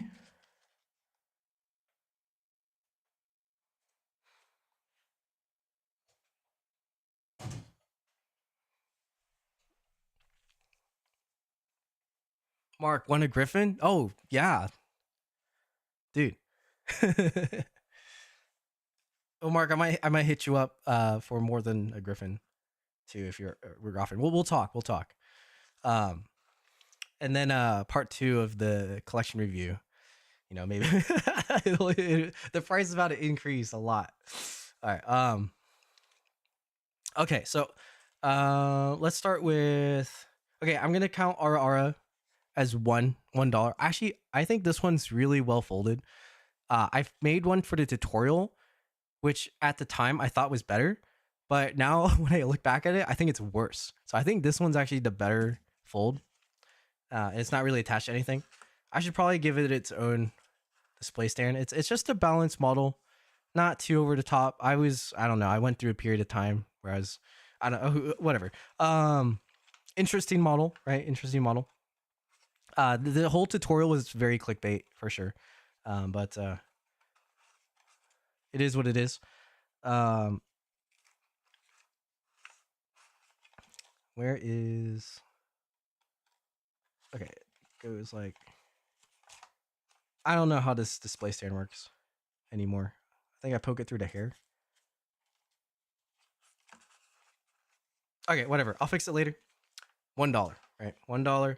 Very easy. It's actually made from nice paper. This is a Legion mulberry with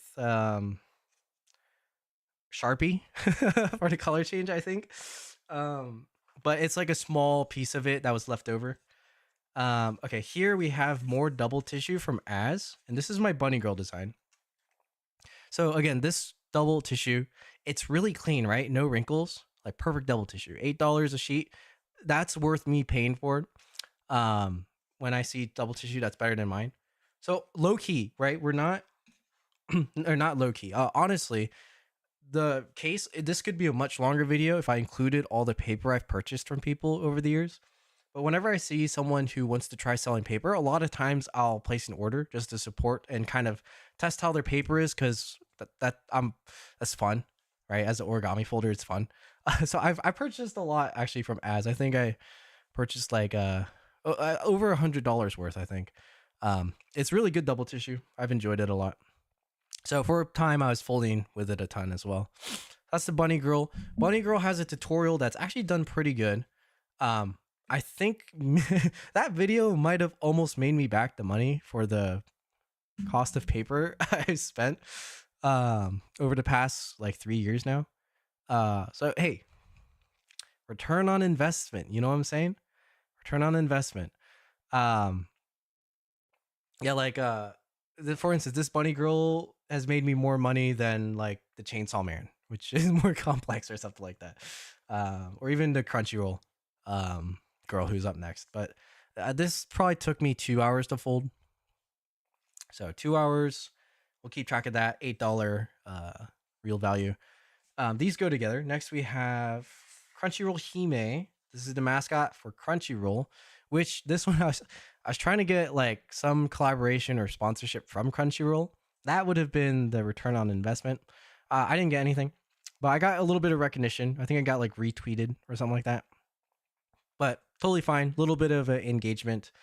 No actual return on investment, but that's okay. This is a fun model. I think this got me starting to use a lot more color change. And this was probably the most complex color change I'd done up to the point, in terms of like fully closed and then like a lot of components that are color changed. So it was pretty fun. And then the mascot has a cat. So cat is Kami. We're not really going to factor that in. I think the Toyo Kami, it's like 5 cents per sheet. So I'm just going to round that down. But the Crunchyroll Hime, she took me a while. This was a lot to shape, probably around 15 hours. So we'll add that to the perceived value. All right, next we have Chainsaw Man. So Chainsaw Man, I made this when the manga was wrapping up. I should have waited for the anime to release, because then I would have gotten a lot more attention, I think. I think the video I made for these is actually pretty good, but I missed the timing just a little bit. Also, if I were to remake it again, I think I could do a lot better job. Sorry, I've missed chat for a while. I'll read back in a bit. But this is made from two different pieces of unryu. So this is the unryu that I had used a lot in like my early phases of making tutorials for the samurais. Um, so yeah, I think the unryu is $4 a sheet, and then this is double. Um, so one's black, one's white. Technically it's like half, but we'll just call it double. So yeah, it'll $4 a sheet. We'll say it's $8. Still a kind of cool model. I think the structure is interesting just to do the chainsaw. And I have like a really sus display stand that's counterbalanced by coins. So these coins are gonna they're technically worth more than the paper, or actually technically no, but you know what I mean. If I were to convert it to real value, um, it's also like kind of falling over. So interesting, right? I'm actually gonna put this to the side for now. I think a lot of these I'm gonna remake the display stands. And the following up for the anime series is Makima, who's also from Chainsaw Man, and this is a double tissue that I made. So this one is not as good. So you can already see like wrinkles, right, in the pants, like here. Maybe the light, it's hard to see. But even in the clothing, there's like wrinkles, and it's smaller compared to like perfectly clean. Um, this was actually supposed to be a test fold, but I shaped it well enough that I just didn't fold another one. Um, but interesting example of color change. Here, I didn't understand too much about neck and how to leave enough rivers for the neck. So if you were to fold the crease pattern, it's a little bit weird unless you shape the neck in this pose. Then it's like kind of okay. So this one I got bailed out with my shaping ability. The structure is not that great, but still kind of cool. The color change tie, and the pants is pretty fun too. Like it's a pretty decent structure for the pants. Korean Pachita got more. Oh yeah, way more way more. Yeah, that Pachita is really cute. Did you buy Legion Mulberry? Can't find any rules, just sheets. I only have sheets, so I bought it from Blick Arts, and in my area, I bought the entire stock, which was only like 5 sheets. They didn't have much in stock, and then that's why I reached out to Legion Mulberry, and they gave me their nicer ones. So there's like a $4 or $5 one, and then there's like an $8 mulberry, which is like a little bit thicker. So the one I did the video with the Square Twist Samurai, um, that's like the $8 Legion mulberry, and they sent me like 20 plus sheets of that stuff, as like the sponsorship. So that's like $200 worth of paper. Um, and it came on like a purely flat box. It's crazy. Like they probably paid a third of the cost in shipping. Yeah, I that's great. Oh, excuse me, I sneezed. Ooh, okay. I had unknowingly held in that sneeze for too long. Let's put these back.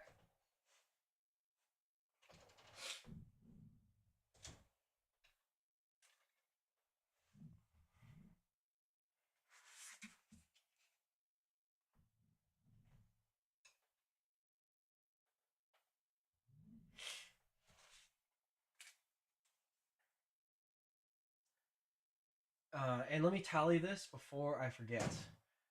So, 2, 2 plus 15. I didn't say how long.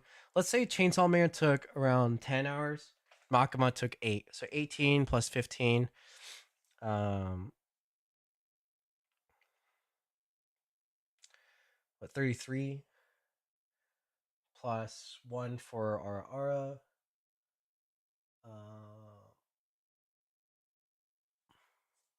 I was like, where is she? She's here. 34 hours. So proceed. You got an additional 448. Um. Oh, yo, what's up, Jared? Yo. Oh, thanks for joining the membership. Oh, snap. Um, hey, welcome to OBB Premium membership, Jared. There should be a membership tab with the link. But when you join, I haven't set up the automated thing yet, so I will grant you the permission of the premium role. You get access to, I think, a few other channels to look at. Honestly, I think the premium is a great deal. I think the diagrams are included in that level. Which yeah, there's multiple diagrams there. Yeah, it's great. Thanks for joining, man. Okay, and then real value, it was double tissue $8, my double tissue $1. That's 9. Double unryu is another 8. That's 17. And then last one was tissue plus lesion. The lesion is also 8. I'm just gonna not count the tissue. And then our aura was like just $1 worth of material. Okay, plus 26, so 44.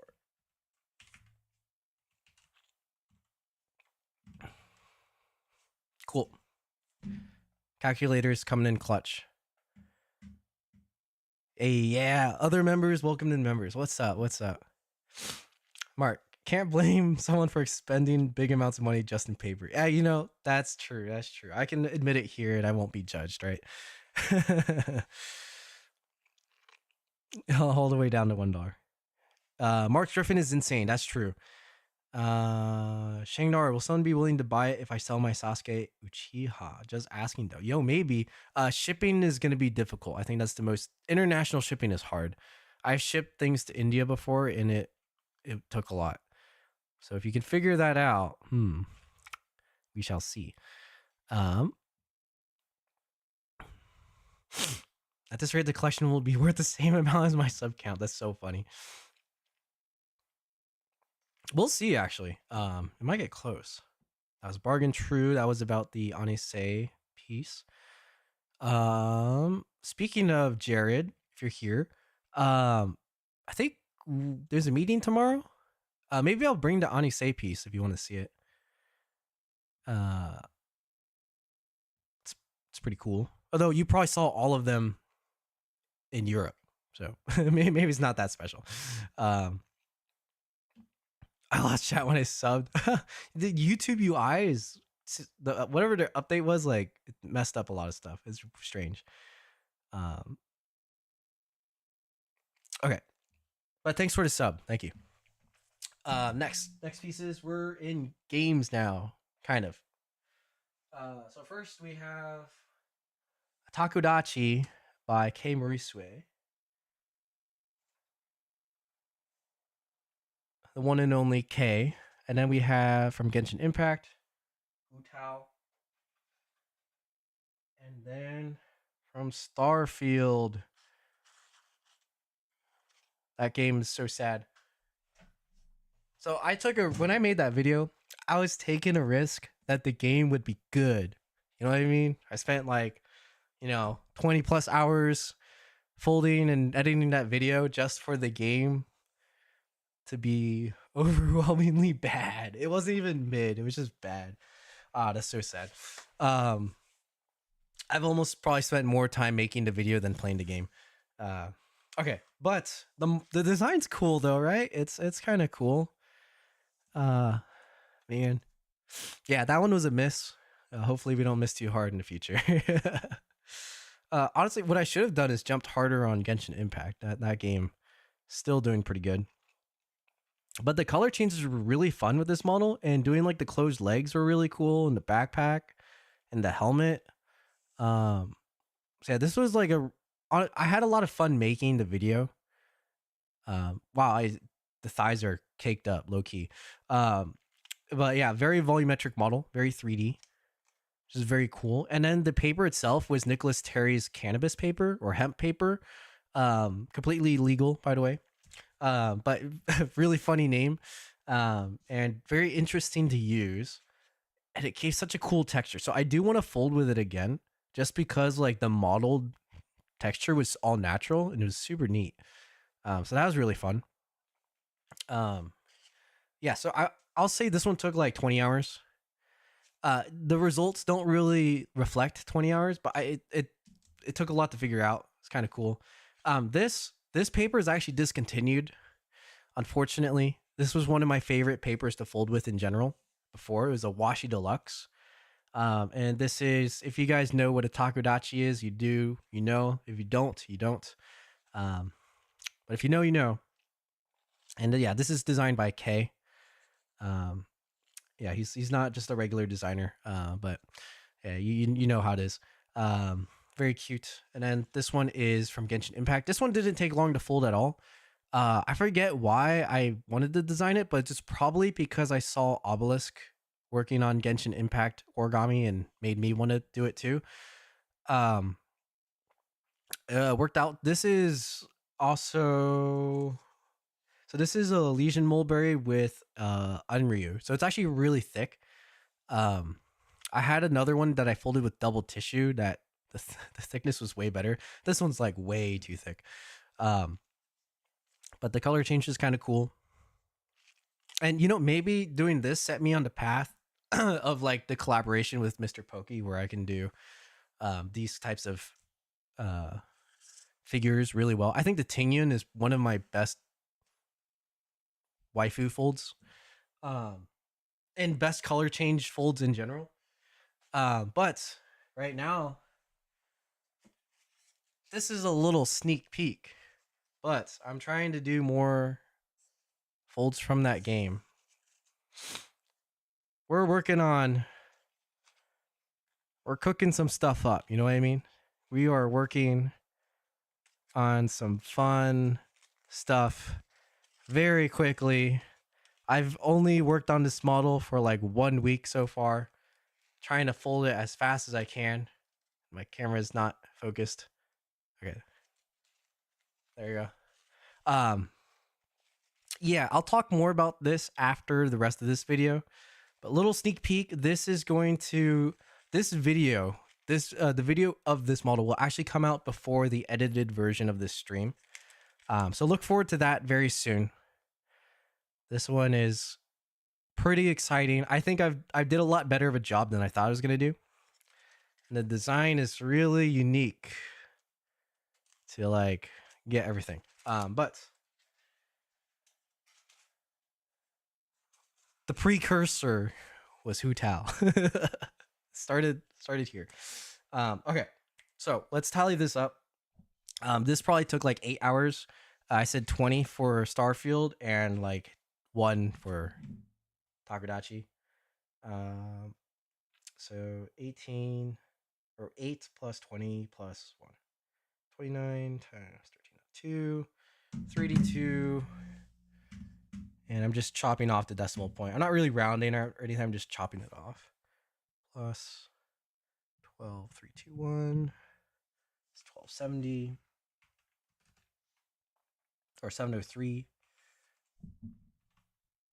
And then the real value. So the Washi Deluxe is actually kind of expensive to buy just the sheet itself.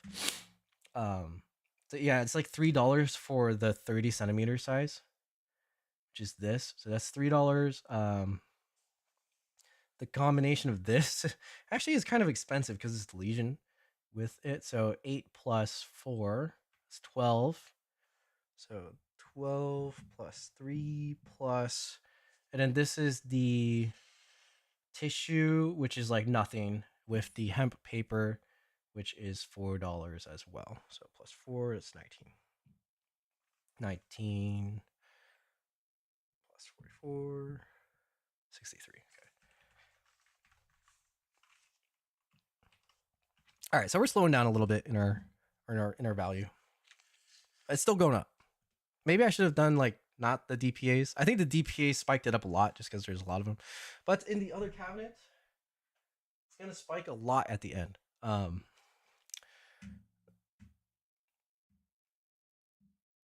Honestly, it wasn't in England. Okay, so I'll bring it.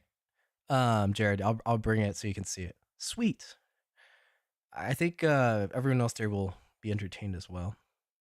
Zen, yo, what's up? The only thing to come out of that game. Thanks, man. Thanks. Better, worse than Shazam 2?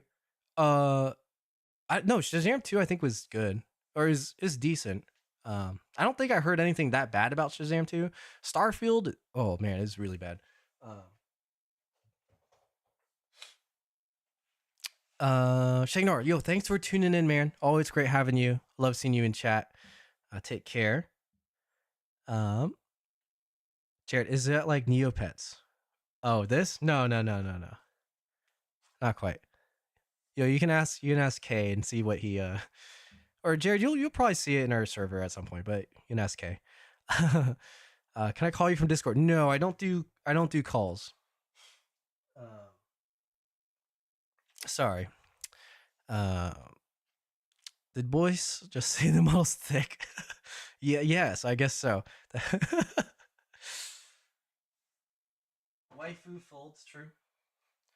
Yo, sometimes I wish I still had the Tingyan, even though it's in very good hands in Singapore. But it's one of those things where like I did too good of a job on accident trying to make it for someone else. That I'm like, ah man, I kind of want it myself. Um, but that's life. That's it's kind of the deal. So this one, low key, I'm trying to collab with people and maybe ship it to someone. I would totally be okay if they don't want it shipped to them because I kind of want it for myself.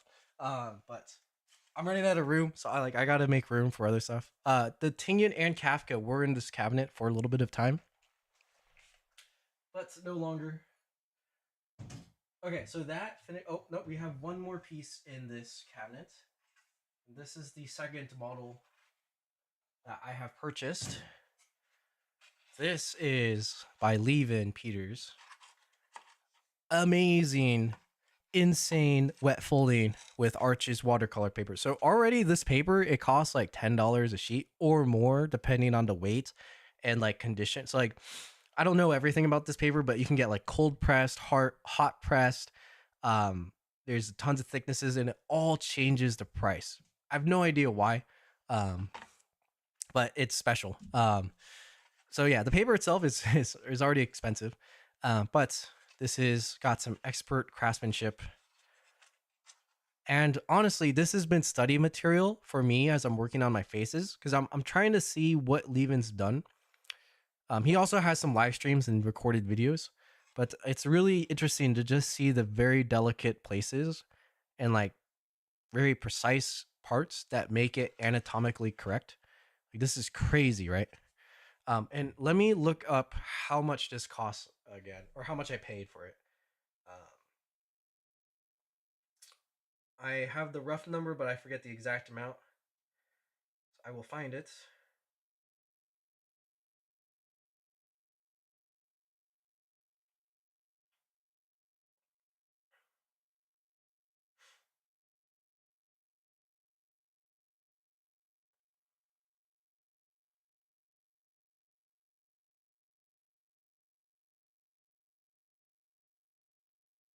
Okay,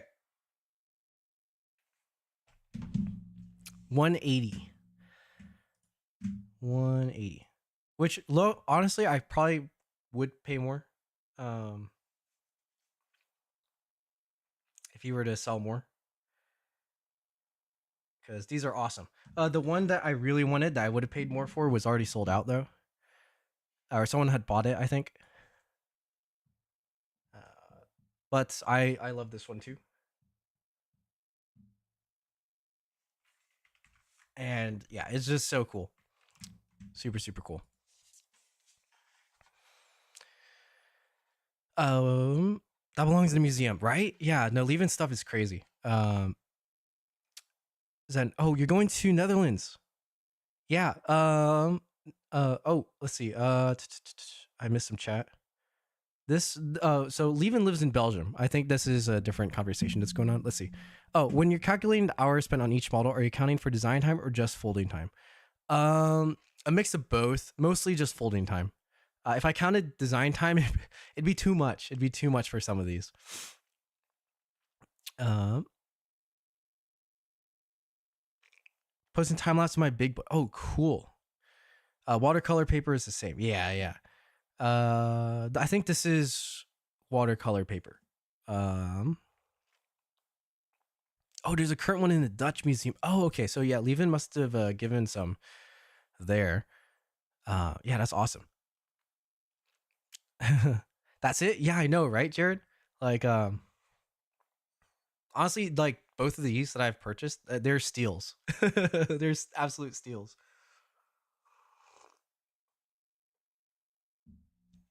I think Levin's still in school right now. When he exits school and starts industry, I think the value is gonna go way up for what his work. Like, yeah, no, these are awesome. Dex, boy, should I teach my tilted grid manatee at Origami say? Even though you can totally like I've taught models that I've done like I've made tutorials for at the convention. I don't think they care too much. You should definitely just sign up to teach whatever. There we want to fill up the class schedule as much as possible. So teach everything, Dex. Teach everything you think you can. I think it'd be lit.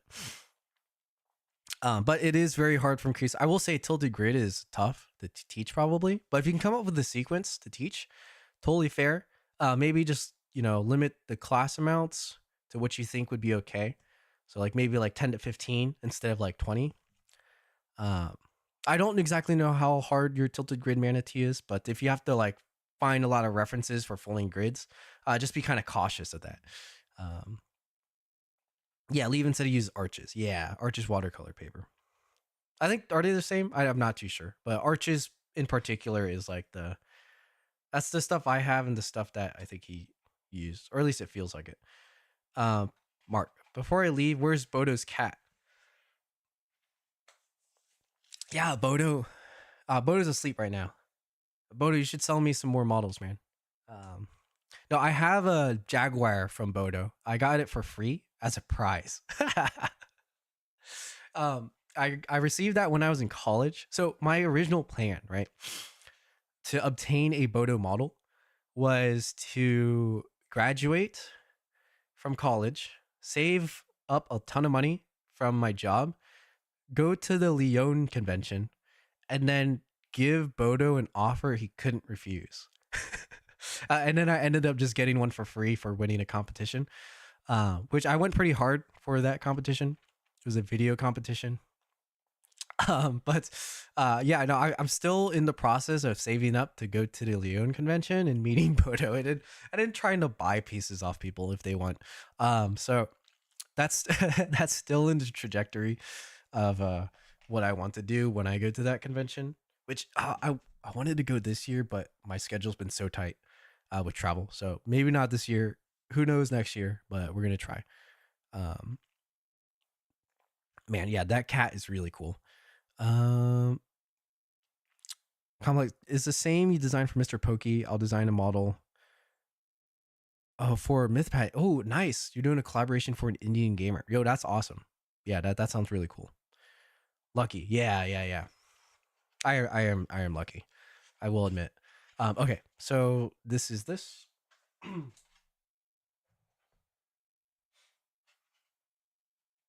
Okay. I I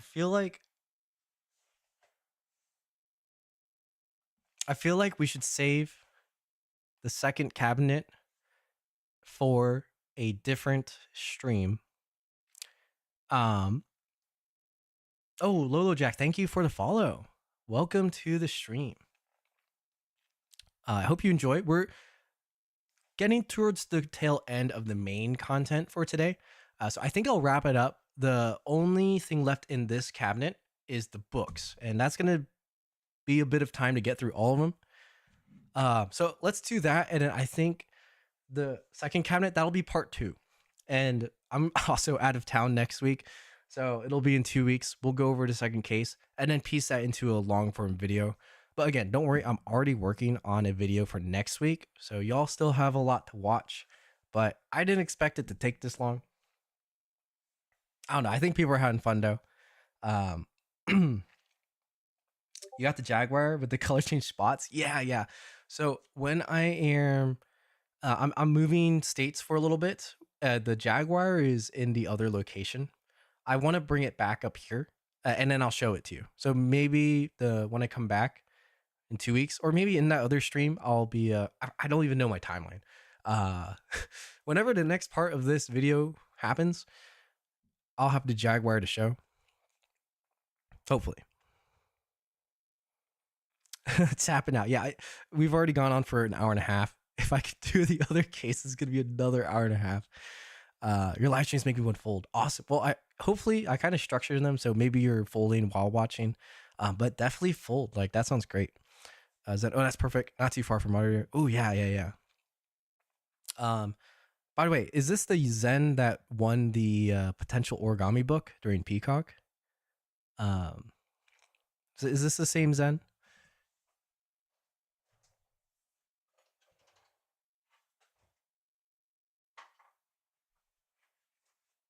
Okay, so I was gifted like 2 of these Nat Geo magazines with Robert Lang featured. Um, I'm not gonna include these. I don't really know how much they cost, but they're free. So, and they're just magazines, not origami books. So I'm gonna set them to the side for now. Oh man. Okay. Oh, okay. I'm not gonna count these either because I don't exactly know how much these cost. But my dad bought these in like 2002 from China, um, in Hong Kong, Kowloon. And this is how I got started with origami. It's just folding like fun like it's not even, this is like really old stuff. Like you cut it and make a snake. This is the origin story right here. These books, this pinwheel, I thought it was so cool. Right? Crazy. These books are older than some of you guys are alive. Like, I mean, I also have some books that are older than I've been alive. So that's not saying too much, but okay.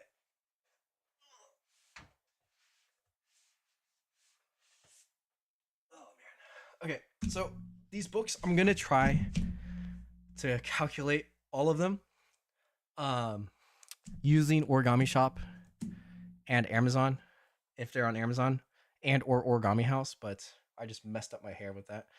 Um, yes, me thanks. Oh, yo, shout out. Okay, shout out to Zen. Zen, you treated me to a drink later in Peacock, and I like really needed that. So like, yo, shout out. That was lit. I am very glad that you won that book. Great time at Peacock. Yes, that was super fun. I also met Steve there. So yeah, a lot of that was overall super good. Okay, my hair is just completely messed up now. Whatever. Sorry, side tangent. Shout out to Zen. If y'all haven't seen that YouTube short, you should check it out. It's pretty entertaining. Fun little games at conventions. Maybe I'll have to think of something similar for the New York one. But yeah, no, that was super fun. Steve, I purchased a lot of old books from last convention. Yeah, that's a good place to buy books.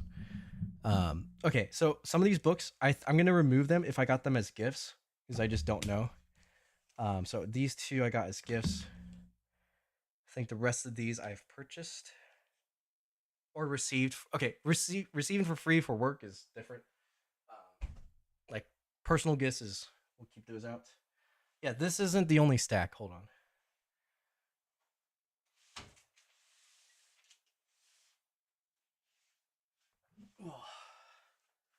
Okay.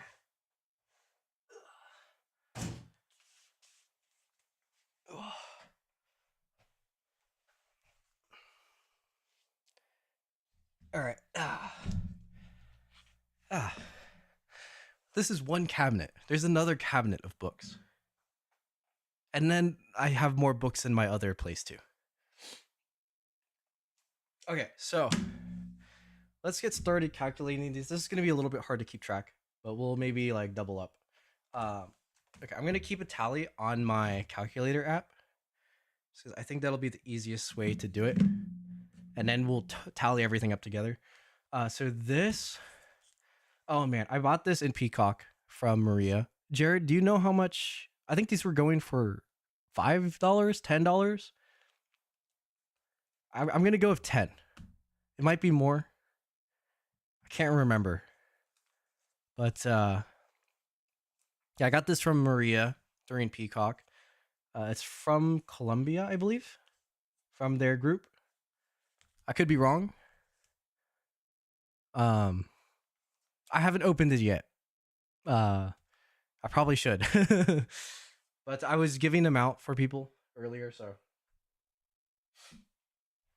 um, maybe 10 here, like $8. Okay, we'll say 8. I think it was 8. For some reason, my memory reminds me 8. Okay, next we have. Let's do this one first. Works of Hojo Takashi. This is from Origami House.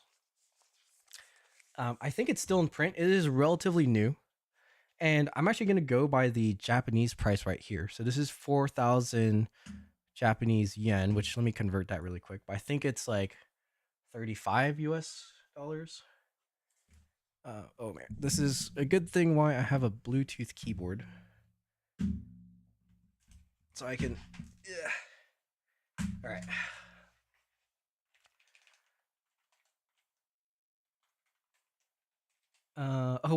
It's even less. Okay, Japanese yen to dollars. It used to be like a tenth. Like you could calculate easy. Like 4,000 would be 40 US dollars. Now it's 25. So okay, so the exchange rate has diffed a little bit. So okay, we're gonna say 20. I'm pretty sure I paid more for this than 25. We'll say 25 now. That's what it's worth now. So 8 plus 25. Awesome book, really cool. I haven't really folded from this book yet, but I've read through the diagrams because I was really interested in the sequence to like instruct people to fold like Shibaraku and some of the other models in here. It's really neat. Like you can see the crease pattern just from the cover. Crazy. It's like 400 steps. Yeah, absolutely crazy. Like insane, right? Insane.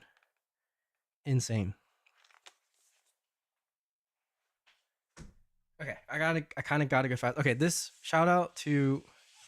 Okay, actually, let me reset myself. This is So this okay, this is the dollar bill origami book by my dear friend Janessa, who Janessa passed away last year. But very much a staple for the local community and Origami USA. She did so much for the community, like it's crazy. Trying not to tear up, but let me let me see how much this is on Amazon right now. You can still get the book if you like dollar. Well, so for those who have access to dollar bills, like that live in America, uh, you can fold this. I know for international people, it's gonna be a little different. Okay, so it's 13 right now, so plus 13. Um, but yeah, no, it's really fun. I've recently folded, helped fold for like a tribute we did at our local Japanese garden, that our friend Yuki put on. So I folded a lot of things from this. Super fun. And even if you don't have US dollar bills, you can cut paper into the size and fold stuff. Like, look how cute the bulldog is. Super cute. But really awesome. Okay, sorry. Okay, this is the from China. Hard to get. I believe I did a giveaway with these. I can't remember. I think I think this was last year at Origami USA. I gave away a copy. I believe I purchased 3 of them. This I don't think I can find on Origami Shop. Maybe I can. Let me look really quickly. But I think I bought them for around $25 each.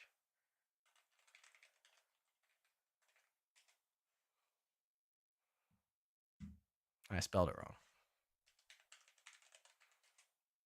Or if someone else remembers, let me know.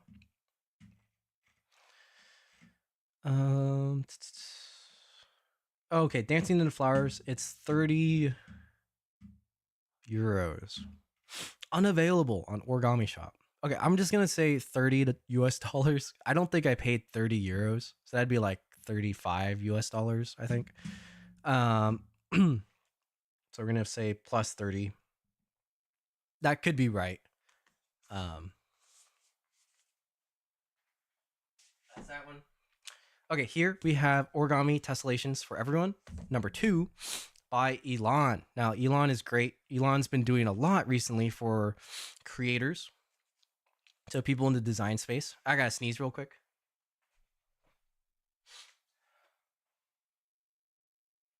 Okay, classic. This time I said I have to sneeze and I didn't sneeze. Last time I tried to hold it in and I sneezed. Okay, this one you can actually find on Amazon, and I purchased this book as my guide in learning to fold tessellations better. Um, and that was when I was competing in the IOIO competition, which is in the second case that we didn't get to. But if you're interested in tessellations, great book to pick up. And even if you're not interested in tessellations, like I wasn't interested at all until I was forced to fold them.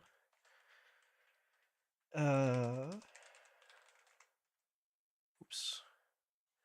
But afterwards, like I still enjoyed it a lot. And yeah, even if you think you're a representational or complex origami person only, you probably will still like it. There's some cool stuff, and I ended up using some techniques from here in other models. Like this kind of gave inspiration for eventually what would become the square twist samurai.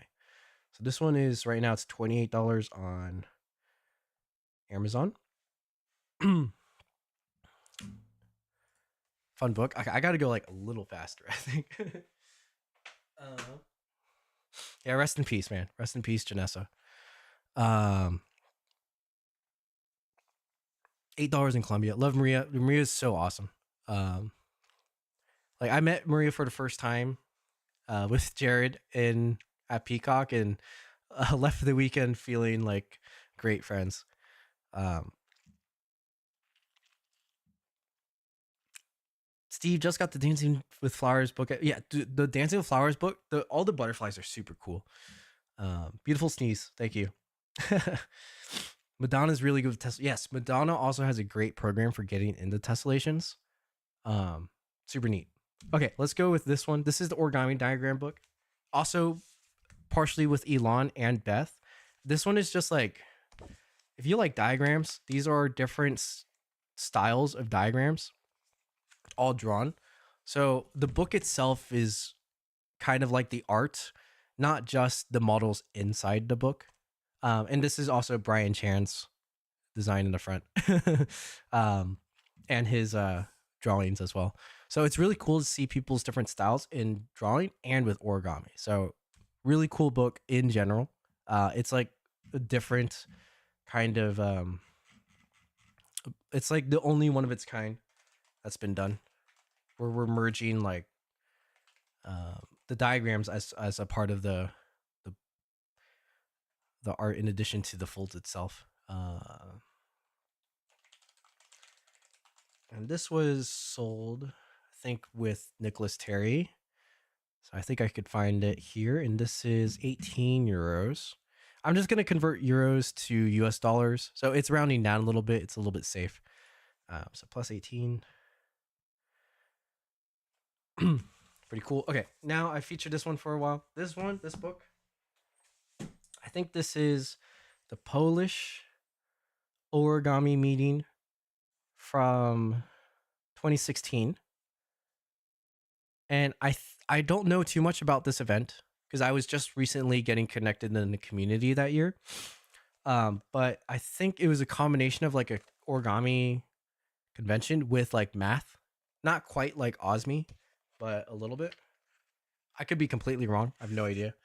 But the reason I got this book was I had been working on hex pleating with the plant psychologist, and I won't show too much of the diagrams, but Robert Lang diagrammed a hex pleated model. And to my knowledge, it's one of the very few hex pleated models that's diagrammed. So I still have yet to fold it. Actually, this is something I do want to fold, and because I think the frog looks really cool in general. But it was more. I was also just for me to like study, like how do you even diagram a hex pleated model? complete wild, right?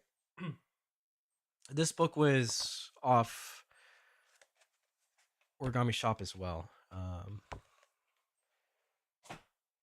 Let me look it up. I think I should have probably looked up these books before and then had like a sheet of all of them. This one is 35 euros. Wow, I think I got it cheaper than that. Maybe that's the price of it now. Maybe not. Sometimes when I'm on Origami Shop, I just don't look at the prices, which is really bad, and I just make a cart and then buy it. That's a problem. Don't do that. Okay, let's do this one. This one is Transcendent Origami. This is the one with Katsuda Kyohei Owl, and I didn't even realize there was a Lucanus Metallifer in here, or this guy. There's some awesome models in here. I wish I folded some more of it. Some of the key ones was definitely like the is this a Kirin by Satoshi Kamiya. Yeah, and there's a lot of cool stuff in this book. I haven't done a whole lot, but really great book. Me, I can't remember if I bought where I got this from. Maybe it was Amazon Japan, but on Origami Shop, it's 40 euros, which I'm pretty sure I got it cheaper from. I think I got this from Amazon Japan for sure. But all right, next one is Spiral Boxes. This is by Tomoko Fusei. I bought this. Is this the one I got at Peacock? I don't think so. I think I got this one on. These are both Tomoko Fusei books. Okay, this is the one I bought at Peacock because I got it signed. I was like, one of them signed. There you go. 10/27/2023. Tomoko Fusei. Pretty cool, right? Jared was trying to exaggerate. Oh no. Just submitted to teach the manatee. Awesome. Jared, need that book. Yeah. Origami won me my math presentation. Oh, whoa, yo, congrats on winning. But that's super cool. Origami plus math winning. Hey, let's go. Origami's going up. Thanks to Zen. Going up in the world. Let's go. That's awesome. Eric, I got Transcendent Origami book from Paper Tree. Oh, nice. That's a good place to pick it up. Brilliant series of books, always available in Japanese bookstores. Yes. Got my book signed at Peacock too. Yeah. Oh, Tomoko was such a great guest. That was fun. Really nice getting to meet her. Try out the Vogue book.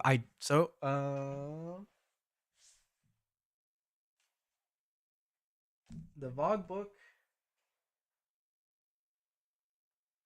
is in the other case, I think, or maybe it's in my other. I have both of them, I think.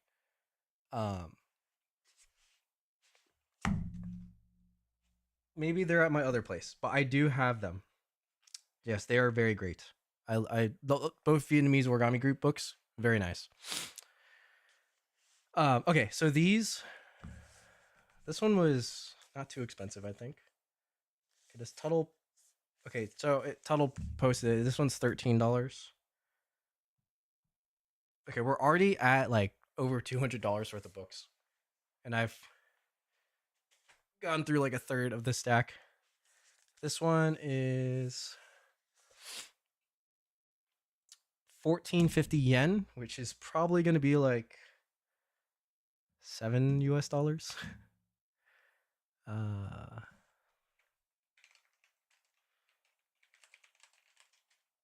9 US dollars. Okay. All right, here we go. Ori Fancy.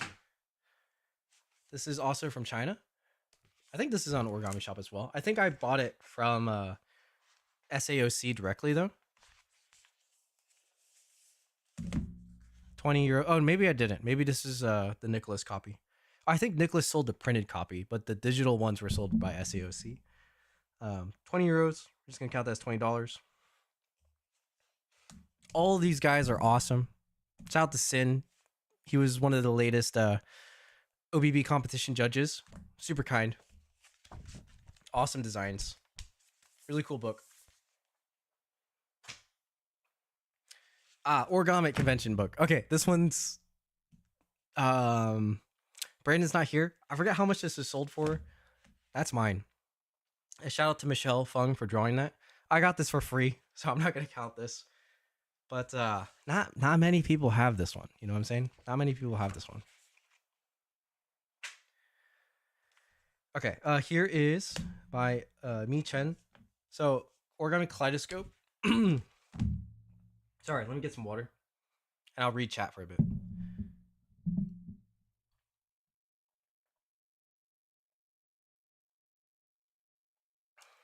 Boys, you need to save those questions for Robert Lang, and maybe you'll get a chance to interview him yourself one day. Would be nice to have subject matter ready. True.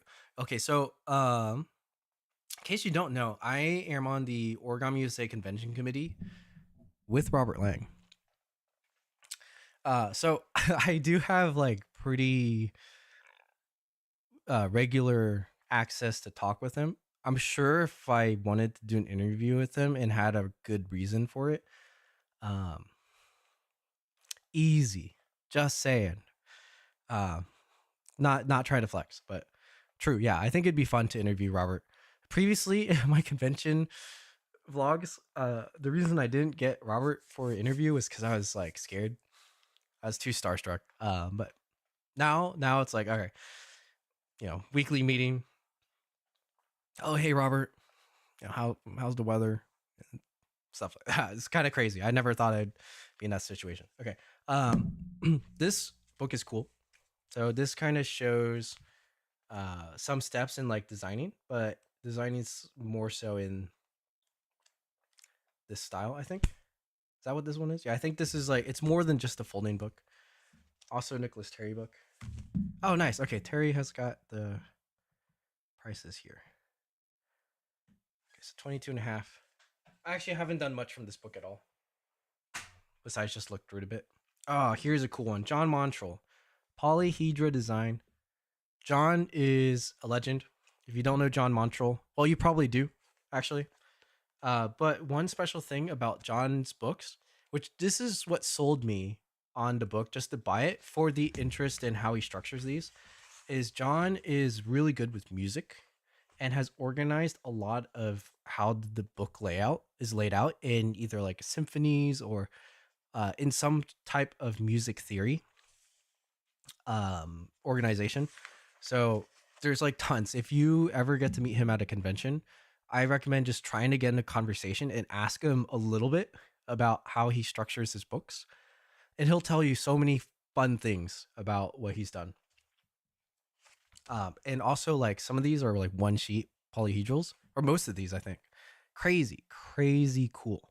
Like you don't see this too much. It takes like John and maybe the other John Montrell and John Singer can do this type of stuff. But yeah, really neat. Okay, Peacock convention book. I think these are like $20 normally. I'm just gonna say 20. I think it's 25 now. It's gotten a little bit more expensive, but convention books. All right, okay. This is what we were reviewing earlier. Faraz was doing this type of origami, where it's the 2-color flat folds, and this book kind of shows a little bit on how Miwu designs it as well. So there's like some theory on how to work it out. I did not understand it at all on first read. I have to do a lot more studying if I want to be able to design these, but one day I want to be able to understand it better before that color change. I think it's super cool. We're just gonna round this to 30. All right, we're almost through the stack. Okay, here is the one that I was giving away, that Zen one at Peacock. This is the potential collection from Korea. Potential origami collection. I also bought 3 copies of this. That seems to be a trend. It just be like that. 32 Korean. Let me see what that is.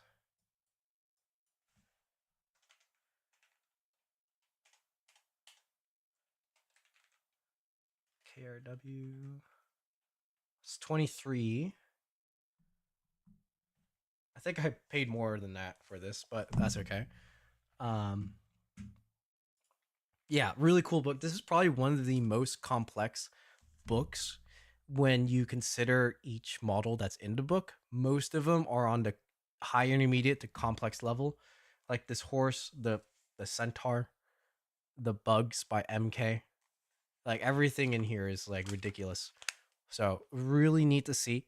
When I was growing up in my origami development, this is the book I dreamed for, where everything was complex. Right? Amazing book.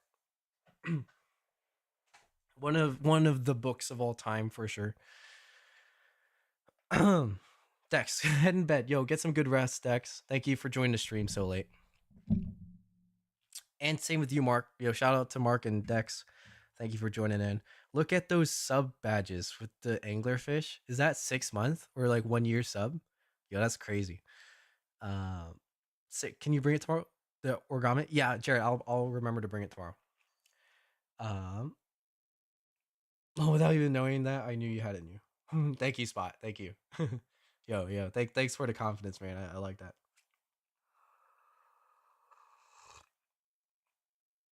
Oh, Jared, you're totally right. John Montrell is pretty hardcore about one 10-inch square only. Yeah, that's so true for everything. Zen, fantastic book. True.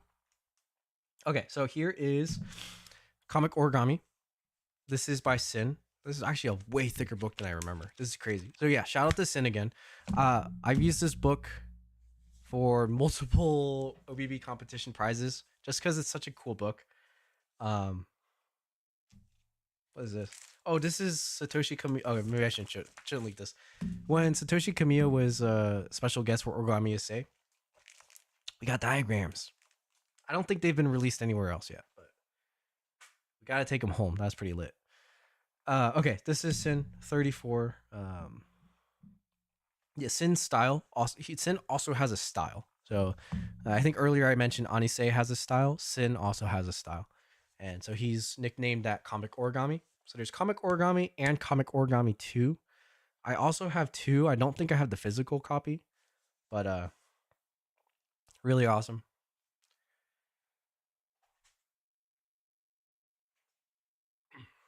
Okay, more. Oh, this is by Kucha. So if you don't, Kucha is in the Discord as well, posting occasionally. Another great 2-color flat fold designer. Like, look at that clock. Um, and the koi. Okay, the koi fish isn't flat fold, but Kucha is really talented. A lot of these are insane. So this is another one that I wanted to get inspiration from. Like, look at this. Like 24-hour. Like, that's crazy. That's such an interesting way to do that.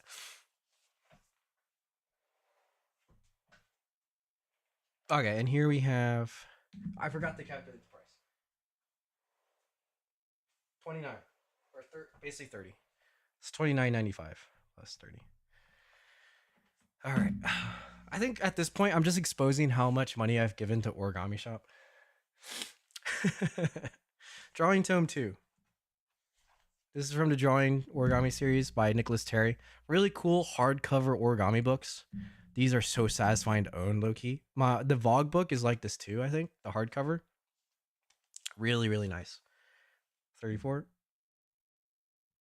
I don't think I folded a single thing from this book though. I think I just bought this because I wanted it. Let me see if I have. Sometimes I fold some simple stuff. Did I ever fold Ricardo's plant? I don't know. I also like the astronaut a lot from this. Oh, I've done the Oriole Esteve tiger. Oh, you know what I need to do? I need to do the Mr. Fish. I missed that class from Joao. I love Joao stuff. All right, well, I might fold some stuff from this later for fun. Just because, Mr. Fish, that's probably what I'll fold. Is there a Discord to join? Oh, okay, yes. We won't rat you out. No problem. And did I calculate that already? 34, yeah, I did. Let me post a link, Zen, for the Discord. Every stream we review, like, stuff from the Discord. That's like, we have a Hall of Fame channel and a Starboard channel. So things that people post that they really like, or that get a lot of recognition from people, will get posted there, and it's a nice way to sort through some cool folds to check out. There's that link. Right, we are almost to the end. We just got a few more books. All right, Tinkering with Folds, Mark Vigo. Mark Vigo's awesome. He was part of the.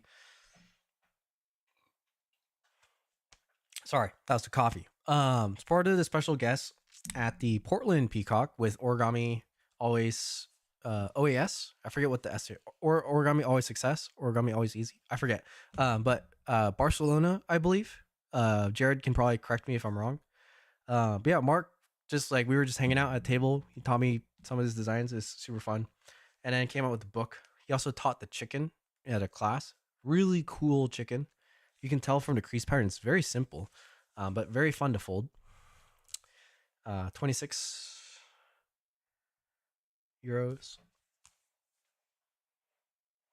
And I think the title, which is Tinkering with Folds, really describes like Mark's style. It's very fun. It's very, very fun. Okay, Origami USA Collection 2023. I'm just gonna guess this is like $20 as well.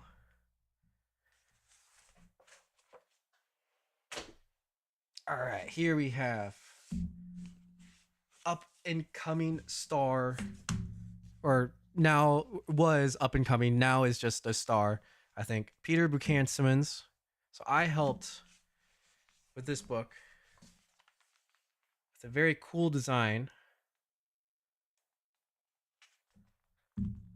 Folding a fairy. So, Peter's fairy is really cool. Very awesome. Thank you for allowing me to help with this project. So there's the other three, or the other two that helped along with this. So Lee Armstrong, I think from the UK, and Sarah Preet, I think from India. Yeah, they're a lot of fun. Peter now has recently, I'm gonna plug Peter. Peter has a new book, really cool models. You should go check it out on Origami Shop. There's like a really cool dwarf. It's a more complex, like humanoid type stuff. If you have, if you're kind of into that as well. But even this one, volume 1, super cool color change dragon, right? Awesome. All right, and finally, last but not least, did I add? I did add the 30. This is Marine Origami, which was featured in one of the OBB competitions recently by Joseph Wong. Very excellent book. This book is a square. Look at that. Yeah, it's a square. It's one of the most beautifully put together books I've seen recently. Joseph has a unique diagram style. Might not be for everyone, but in terms of how it's put together, it's so beautiful. And the fact that the pages are squares, it's just like so satisfying as an origami folder. And Joseph has like a very clean aesthetic with everything. So like, this is a book that you can have a lot of fun folding from, and like put it on your coffee table to display because it's pretty. And I think like, if people come over to your house and like look through the book and see the pretty pictures, right? They don't understand the diagrams, but they can see the pictures. Super cool. Yeah, big heavy square. Yeah, great for a coffee table for sure. And let me see how much this one costs again.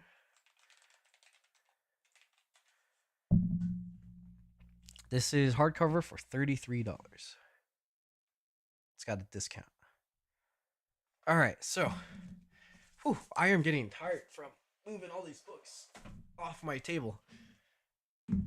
Okay, that is the total value of the books in just the first case. The second case has all of my Satoshi Kamiya books. My Dragon Premium books, aquariums, some more Robert Lang and John Montrell stuff. Yeah, there's more books. There's not as many, but the Origami House books are kind of expensive nowadays. So more value there. I think the if you were to buy them in America or from Nicholas Terry, I think the Satoshi Kamiya books are like $80. So that's like $270 just those 3 books alone. But let's add this to our total and wrap it up for today. So 541 plus 12, 8, 3, 541, 541, 13, 424. Okay, 521, 521, 541. What was it? 541?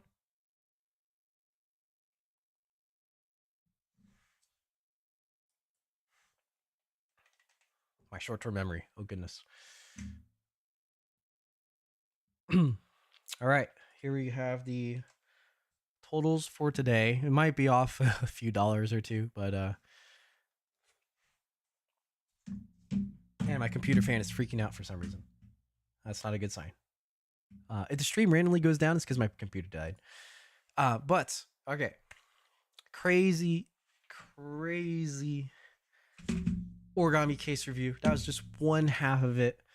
I hope you all enjoyed and saw how origami can be quite valuable indeed, not just in the folds, but the materials a little bit, and also the books. You know, there's a lot of knowledge stored in those books. I think they're very awesome. They've all been a piece of my origami journey, whether or not I've actually folded from them. I've at least looked for them and been inspired by all of them. So very cool. I'm sure many of you have your own collections of origami books. So I hope you enjoyed seeing mine and also seeing, you know, some of the value that my folds have brought to this display case. So yeah, once again, thank you everyone for tuning in, and I'll see you in the next video. Okay, that was like a potential ending to the video. I think there's gonna be part 2 right from the next stream. I don't know if they're gonna be separate videos. But hey, we met our value. We met our $10,000 real value. And honestly, the perceived value was not too much more than the real value. So that's a surprise for me, actually. I thought the difference would be way more using minimum wage with how many folds there were, but I think it's mostly carried by the DPAs and then that samurai. Yeah, those ones did good for me, for sure. Those ones basically paid for the OBB competitions, and all the books. Origamis always succeed. Yeah, St. Preet, super good. Marine origami is what really pulled me back into origami in 2022. The book is clean and all the folds are completely. Yeah, it's really nice, right? It's a really nice book. Punishment for me pre-ordering it. Yo, true. I pre-ordered it too. I paid the full price, but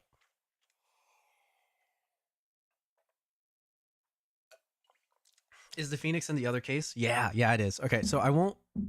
This is where we're gonna end for the video. But now I can just show like whatever. This is the. Let me pull this back up. Let me stop my recording really quick.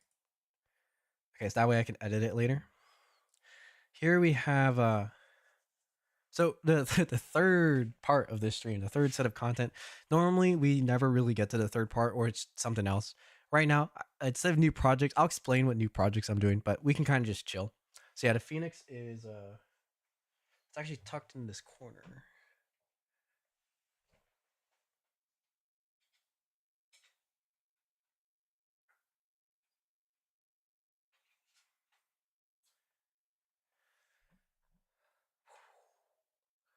Phoenix. I'm not sure if I'm bringing this to New York because it doesn't fit with the theme I'm trying to have with my exhibition. But man, it's pretty cool, right?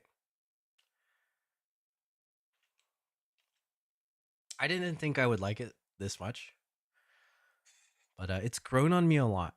Maybe it's because I spent so much time making a tutorial for it, but I don't know. I think I did a decent job. Also, this double tissue is massive. Like it's 80 centimeter double tissue. Crazy.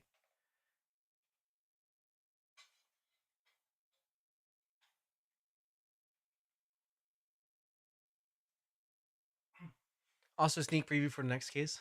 The most expensive material value piece is with origami dough. We didn't get to it yet. Everything in there, I think the material value was the most expensive was like $8 or $12. This is the most expensive one by pure material value.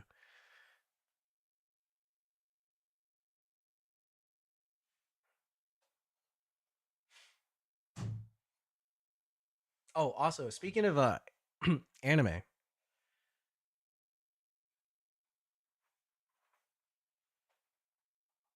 right, these just kind of go.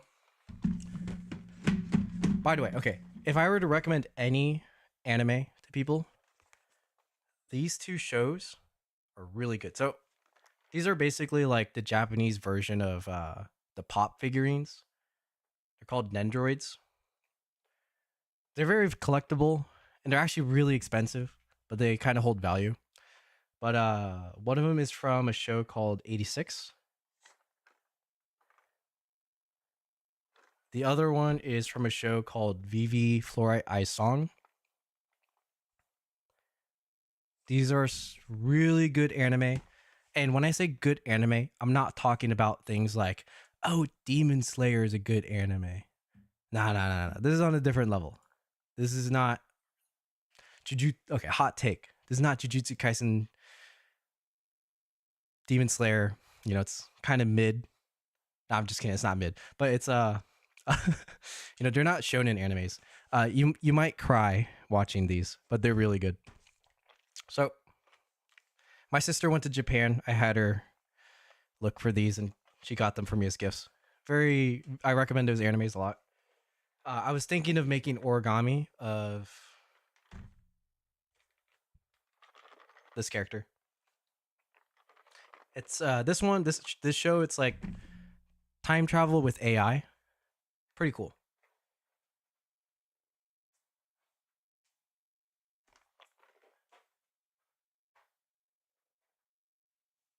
But they're my bookends for the top of the stacks of origami books.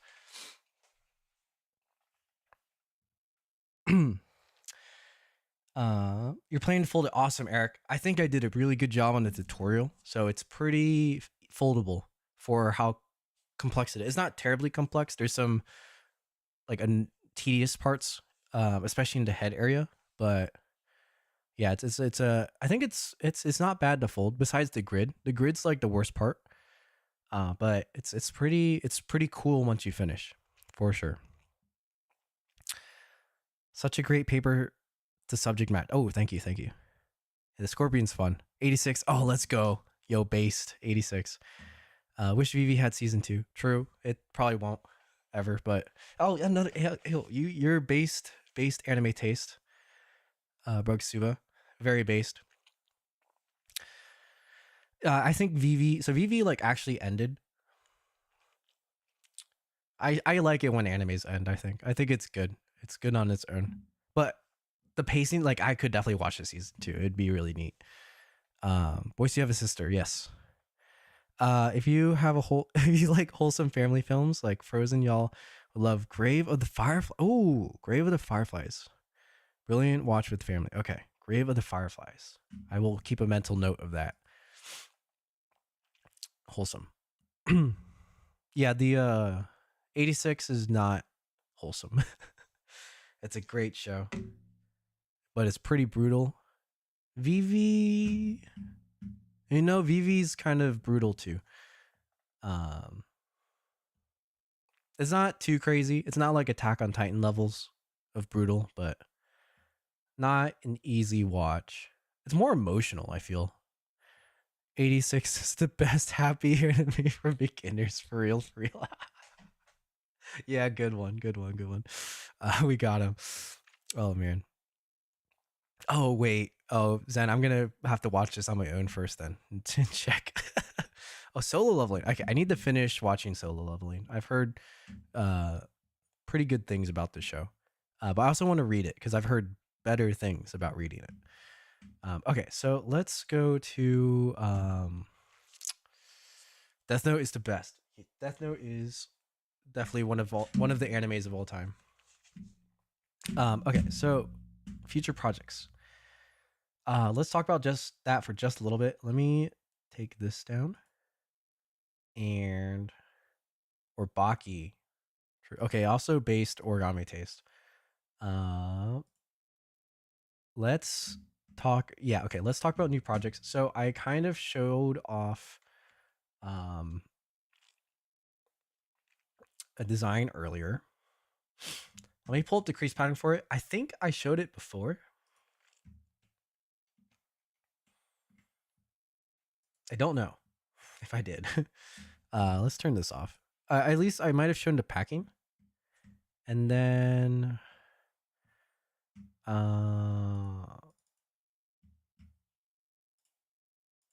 okay, so this is what I'm folding.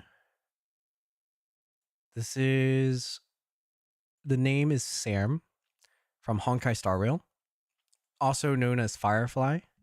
Firefly is the pilot. We're kind of on the topic of anime, right? This is a mecha, basically. But specifically the suit of armor called Sam. It stands for something. Is what I'm trying to design, or what I designed, what I'm trying to fold. So this is the crease pattern, 36 grid. And you can see like I was drawing some shapes here, trying to figure it out. This is the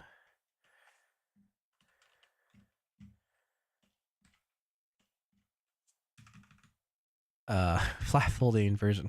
Now the thing is, this isn't the true crease pattern, because the way to actually fold this, oh, what am I doing?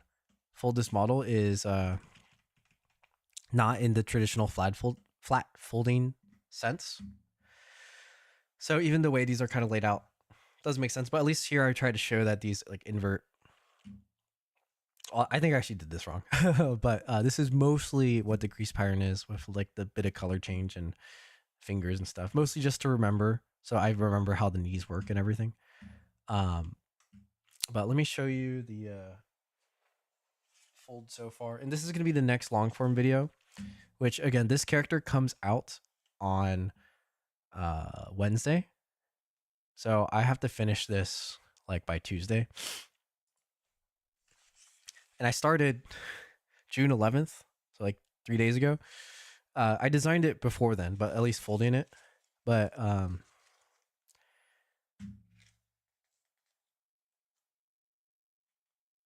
like this is for the armor, right? So I did a multi-layered thing because I think one of the most noticeable parts is like this torso armor type deal. So like right, like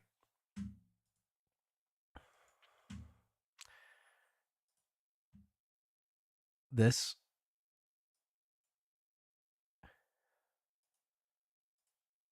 area. Wrong color again. So I chose this part to be different than like this, and then these three pleats.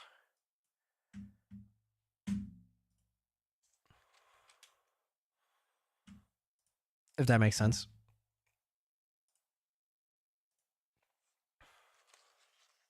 So I think that's worked out pretty decent. I need to shape it so that we get that little curve over.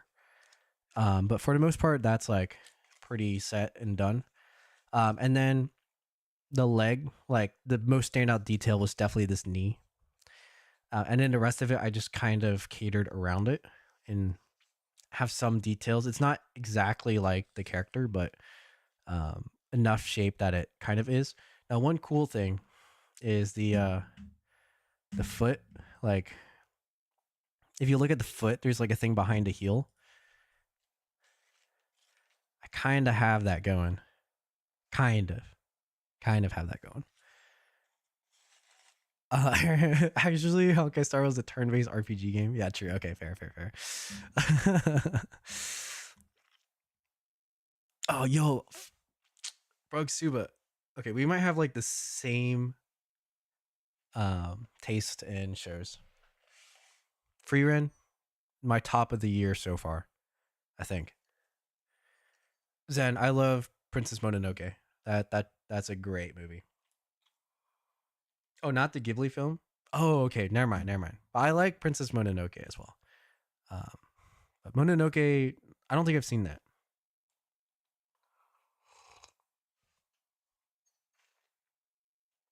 Why are the hands so small in the crease pattern?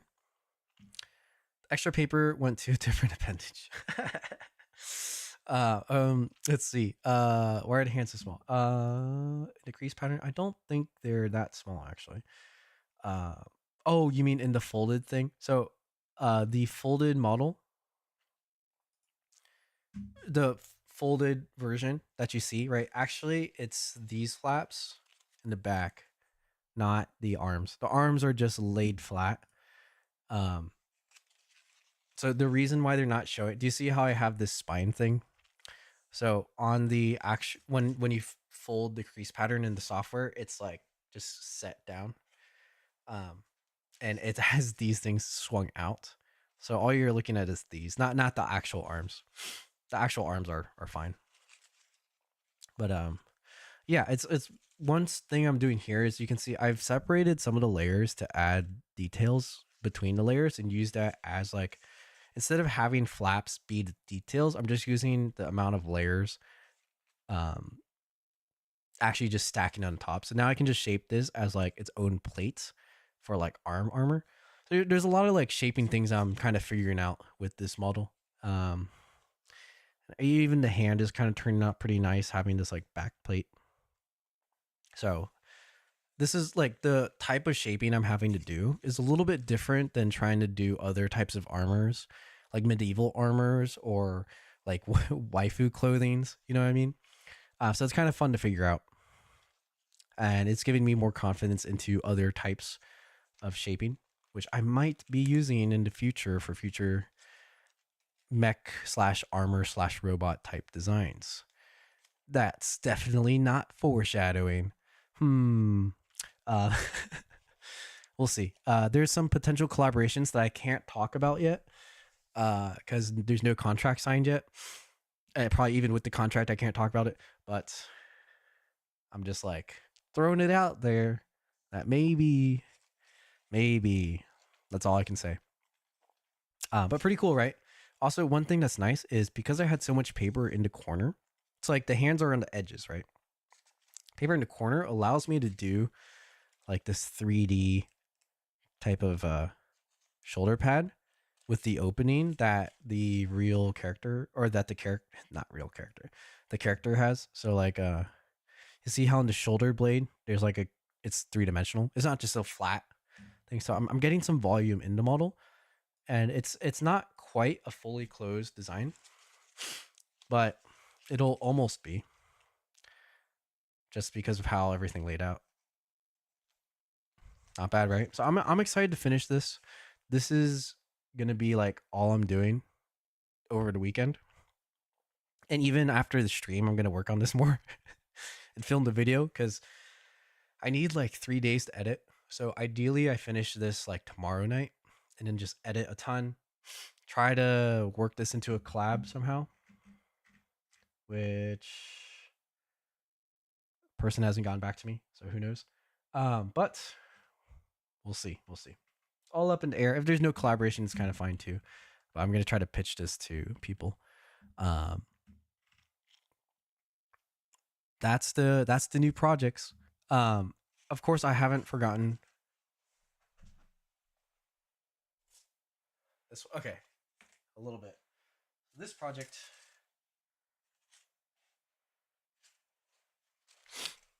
This is also a collaboration. This one's secured. I just had to finish it, but I gave like the deadline of like July. But this one is literally next week, so I got to finish this one first, and then I can finish this one. This one's really cool. I'm super excited about this. This one is like experimental. This one is more up my alley. I'm gonna try to finish this in time for the origami convention. I'm still like no idea how exactly I want the display stands to work on these, but if things go well, I'll be able to display both this series and this model at the convention, and that'll be everything I can bring.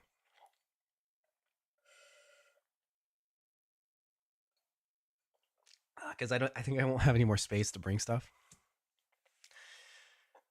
But that'll be really cool. Those are the projects up and coming. I think I have like 2 more that are up in the air, but primarily what I'm working on for the next week is these. So this video comes out ideally Wednesday. This one you'll see in July. Yeah, the amount of work. So I have like a planning board for like YouTube shorts and stuff, and oftentimes the shorts, like that one was meant for a short, not even a long video. And it's gonna be like 20 plus hours of work just for like 10 seconds. It's crazy. But it's a cool collab that I'm doing with my friend. So should be sweet. Should be sweet. Are these models going to be crease pattern? Yeah, the crease patterns are going to be on my website. They're available right now to the YouTube members. But I mean, these ones aren't private. So or they're not that private. It's just normally I don't post them to my website until I finish the model. Right? Because people need to know what it looks like before they can fold the crease pattern. So yeah, those will be up so this one will be up soon.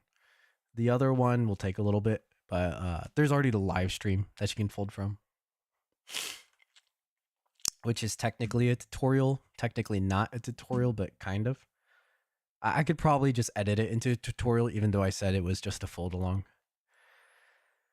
Yeah, but that wraps things up. I think this is going to be the end of our stream.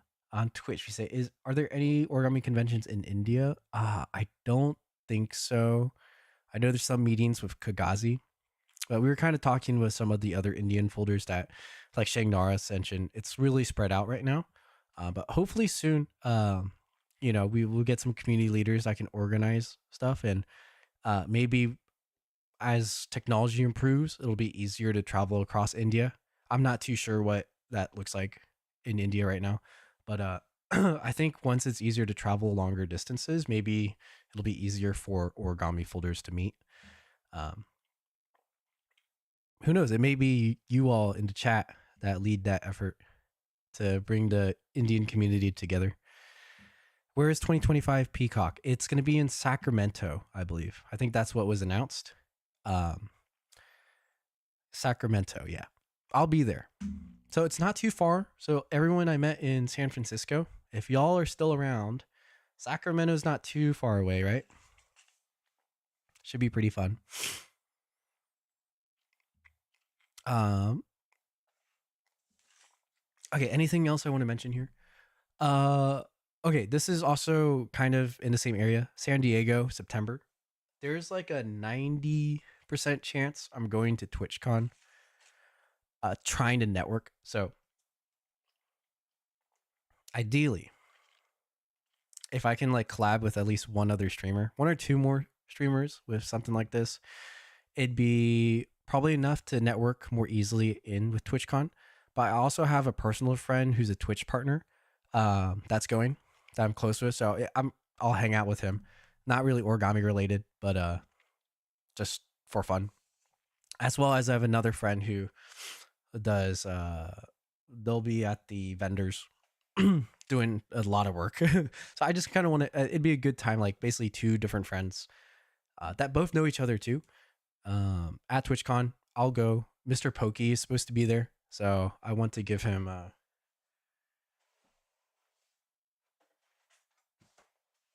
think it'd be good to meet in real life, make a stronger networked connection. And then the content idea, so I give him one of these and be like, hey, if you want to try some variety content, actually, I'm going to try to give streamers this a lot. This is my marketing pitch. Like, hey, if you want to try folding some origami on hard mode, right? This isn't really hard for all of us, but for absolute beginners, it'll be a little bit more difficult. See if you can do it on stream. You know what I mean? Might be fun. People like to play Dark Souls, right? Kind of same deal. You do it to anticipate failure.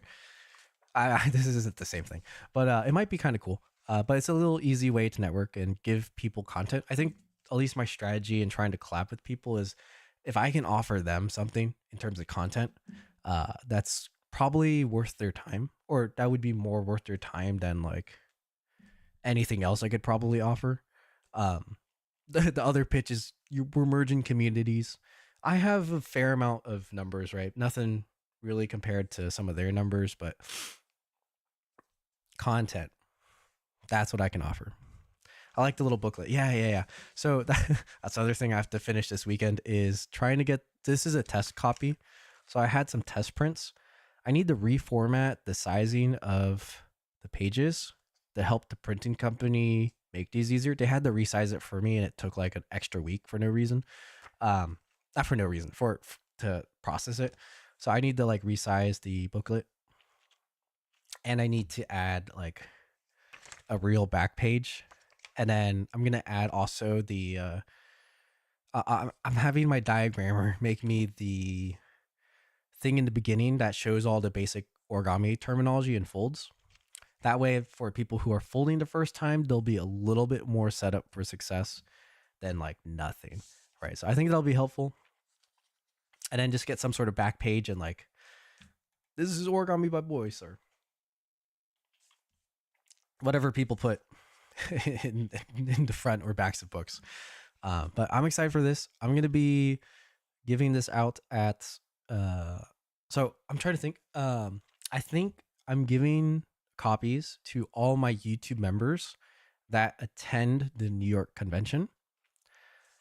They'll all receive a free physical copy. I think if I get them in time, I'm also going to sell them up in consignment. If not, I'll just be selling them off of my person or like at my classes for people, physical copies. And for now, that'll be the only way to get the instructions to fold this. Besides joining the YouTube membership where you can find a crease pattern. Sorry. Okay, I just say. But yeah, so that's a benefit for YouTube members. Jared, you'll get one. You're local, so you'll get one. But yeah, I like the little booklet idea. Yeah, thanks. And this is volume 1, so volume 2 is in progress. That was one of the live streams, and then volume 3 will happen after that, but probably not till the end of the year because volume 2 is going to take a while to make. But yeah, that's kind of exciting, right?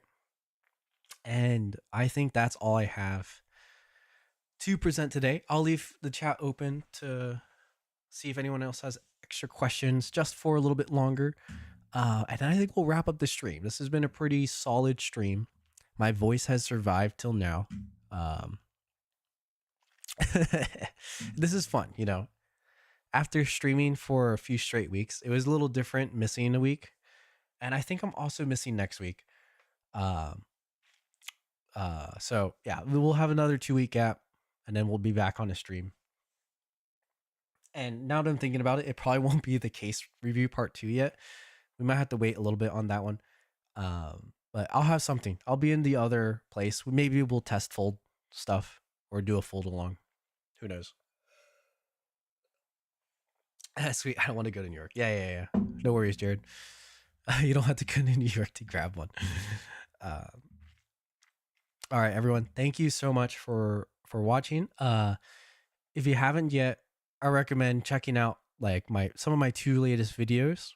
I think they're really well done, and I think you'll learn a lot of questions about design, about crease patterns, about the softwares.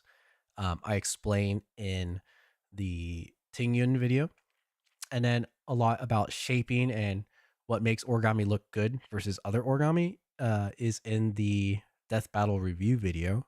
So that's a lot of information that might be useful to you. So if you haven't checked that out yet, definitely give it a shot. Feel free to leave a comment on this live stream once it's done. I'll try to get to it. Yeah, thank you everyone for watching. This was a lot of fun. Have a good evening or day, and I'll see you in the next video, which is hopefully Tuesday or Wednesday. All right, see you guys.